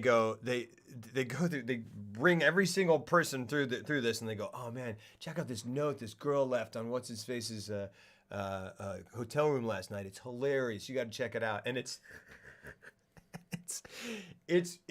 a note, and I guess I don't remember. They don't even tell you what it's on it, but it's written in smaller and smaller handwriting, so they have to keep getting closer to the door. I don't remember this. And before this, you're armed with the foreknowledge that they have rigged up a cartoonishly large, like an Acme punch, like boxing glove on like on an accordioning, like retracting thing that is like this, and they and like the people are like they're going laughing, and the guy thinks they're laughing because he's about to get to a really funny part of the letter, and watching these poor bastards go yeah, and the people are cracking up, and they're going and then like, I don't know if the guy in there's got a camera, but he picks the perfect punch and just go boom, and it just knocks the living crap out of him. And the worst part, I can't even say this part. I can't. What? I'm not gonna say it. What? There's one of the cast members is a little person. Yeah. And he gets up on a chair and it knocks him off. It's not allowed. But he gets hit and it bounces off the wall. It's and I feel so bad. Oh, but man. It's so funny. That is so fucking It's not fair. It's not fair. It is not. I do not mean to make light. But this is what I'm talking about. Of the experience just describing it is funny. There's something primal about it, and that's what I appreciate about those movies. Like, even people because like Spike Jonze is responsible for making that whole thing happen. Really? And, like, Spike Jonze is a brilliant guy. He absolutely is. He even talks about it. It's like, it's just because it doesn't want to be anything else, they want to just make you laugh, and they're willing to do anything just to make you laugh. It doesn't matter how appropriate or politically corrected all they're going for is the most guttural bass laughter. And they do it, and it's great. It's really not fair, but it's so. And there is something like it. There, you have to like. There's something. Remake gets fucking destroyed. It's not fair. I have to go home and watch it. It's not fair. Oh shit. Kenny Rogers Jackass? No, what? Oh, that's funny. But there just is something that you have to recognize and respect about the purest form of a thing. And it's just like Jackass is it. Yeah. It's just it. They just if you don't like it, I can understand why people don't like Absolutely. it. But for those who do, it just clicks on like a very, very primal level. Yeah. And you just like, I'm not kidding. I've never seen an audience laugh that way before in my entire life. It was insane. And that gag, that gag just in general is just the best example of dramatic irony. Like I think I used to use it in class to describe dramatic irony, where you like the audience knows more than the character, and it's just that. Yeah. And you just see him getting closer, and it's that's so great. Brilliant. It's brilliant, and it really like it is everything it is, and it is nothing that it is not, and it is just that, and it just goes. Here we are. And it's not trying to be. They don't claim it to be anything higher brow or more self-important. It is just that they're doing it for the laughs. Yeah. And to make each other laugh. Like that's kind of it's great. It's amazing. It's amazing. And that's why Batman Returns is great. Absolutely great. Spike Jonze adaptation had Nick Cage. Yeah. Wait, no, that's Spike Jonze. It is Spike Jonze from a Kaufman script. Absolutely. Yeah. Spike Jonze is great. Spike Jonze Her is something we're going to do. Her is beautiful. Spike Jonze is a brilliant director. I love Where the Wild Things Are. I sobbed at that. Yeah. It is fantastic. I saw it. That's another one that's kind of like this movie in the sense that they're like, oh, you made this for kids, but this is not a kids movie whatsoever. I saw it. I saw it. I think with my parents and my wife at like a dollar theater, and then like held it together till my parents walked to the car, and then got in the car with the costume. It's a beautiful movie. Yeah. It's beautiful, and it's got Catherine Keener in it, which is always great. Mm-hmm. Gotta love Catherine Keener. You gotta love Catherine Keener. I want her in everything. I want her to play everything all the time. Peak of Me, Tony. I mean, it is such a thing of its time, absolutely. But it's. I totally understand not getting into Jackass. Totally. All right, guys. Next week, Eyes Wide Shut. Now go get those eyes wide shut. Boom. We're done. We're go out on a high note because there's just never going to be a better ending than that. Guys, I'm going to walk Jeff out. And if you haven't seen Eyes Wide Shut, seriously watch it. Yeah. It's really great. It's one of Kubrick's best. For whatever reason, people at the time of his death, because it was the last movie he made and he died right before it came out, people were like, oh, it's such a bummer that he went out on something that probably wasn't one of his career bests. And it is. It's tremendous. It's one of his best movies ever, and it goes toe to toe with anything he ever made. And anything that anyone ever made. I think it's great. It goes toe to toe with 2001: A Space Odyssey, Full Metal Jacket, totally. Clockwork Orange. It is a unbelievable movie. It's great. It really is. And it's great. It's like a kind of out of the box role for Tom Cruise in some ways. Yeah, like, and he's fantastic in it. He's great. Nicole Kidman is fantastic in it. There is a moment of like relationship horror in that film that is like it's a fascination. Sticks with you. It digs into the male ego in such a fascinating way, like the fragility of the male ego, and just like which could use some digging, couldn't it? Yeah, let's dig at it. Yeah, I'm serious. Yeah, it's freaking great. He edited that movie for over 80 hours. It's great. I love that movie. I love it. Gosh, I love movies. Movies are cool. I like talking about them. I love doing this. I love doing it. Every Sunday, I love doing it. Yep. I look forward to it, and I look forward to hanging out with you dudes. I love you. I love you. I love you. I love you. I love the Rocketeer. You're cool. I'm out. All right. I guess so. Let me walk Jeff down. Make sure everything's okay. Make sure he finds his way to his car okay. Within 5 minutes of Jackass. You cannot just discuss Eyes Wide Shut within 5 minutes of Jackass. They're both brilliant for different reasons. Yeah, I literally, like, Jackass belongs in a museum. It does. For, like, as the purest expression of that. It is. It's fantastic. It's Buster Keaton on crack. It's just that. That's great. You know what I mean? That's great. That's amazing. Yeah, maybe meth. Yeah. Mm-hmm. no, absolutely. Or cocaine or anything else. Yeah. No, definitely all of those things. I'm gonna walk down. I might come back up. I don't know. What are you guys feeling? Are you sleepy? Should I come up and stream a little longer? I know. I'm sorry that it was such a mess today, but I really thought this is a wonderful episode. I really had a great time, and I love Batman. I love you guys, and I can come back and do something, or we can just call it a night. We can do it tomorrow. What do you think? Are you guys sleepy? I could do something. Sleepy, so yeah. Do more check cleaning when you're not sleepy. I'll be watching streams. Night! Wait, I have to do more cleaning so whether you're sleepy. You have to do more cleaning so whether you're not you're sleepy. Let's play something. Now you can just call it a night. I could. It's 8 a.m. Better get rest for SL1 Monday tomorrow. Oh, goodness, I forgot about that. All right, hold on. I'll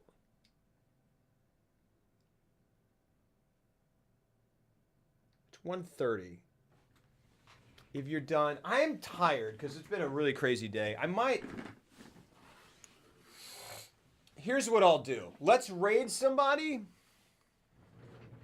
I'll just cut it and then come back or not come back. And if not, I'll be back tomorrow. Is that cool? I do need to sleep more. I definitely need to sleep more. Yeah. Guys, thank you so much. Truly. I hope it comes across how much we both love doing this. I love doing this. I love, and we literally do this I would do this without an audience, but I love having you guys to talk to, and I love sharing this stuff with you, and I love sharing my love and our love for movies. I love it. I love it. Truly. This is like one of the greatest things I get to do. This is one of my favorite things to do. And I cannot stress that enough. And thank you for allowing it to happen. Lots of love. Great. Rock and roll. Let's go get Tapiokes. Tell him, hey, and I may be back on.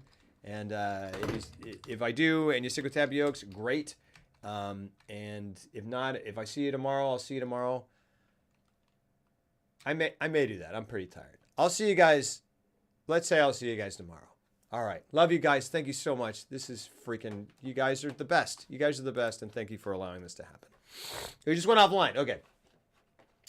What are we going to do? We're going to get, let's go get, yeah, I agree with that, Murmur. Let's go get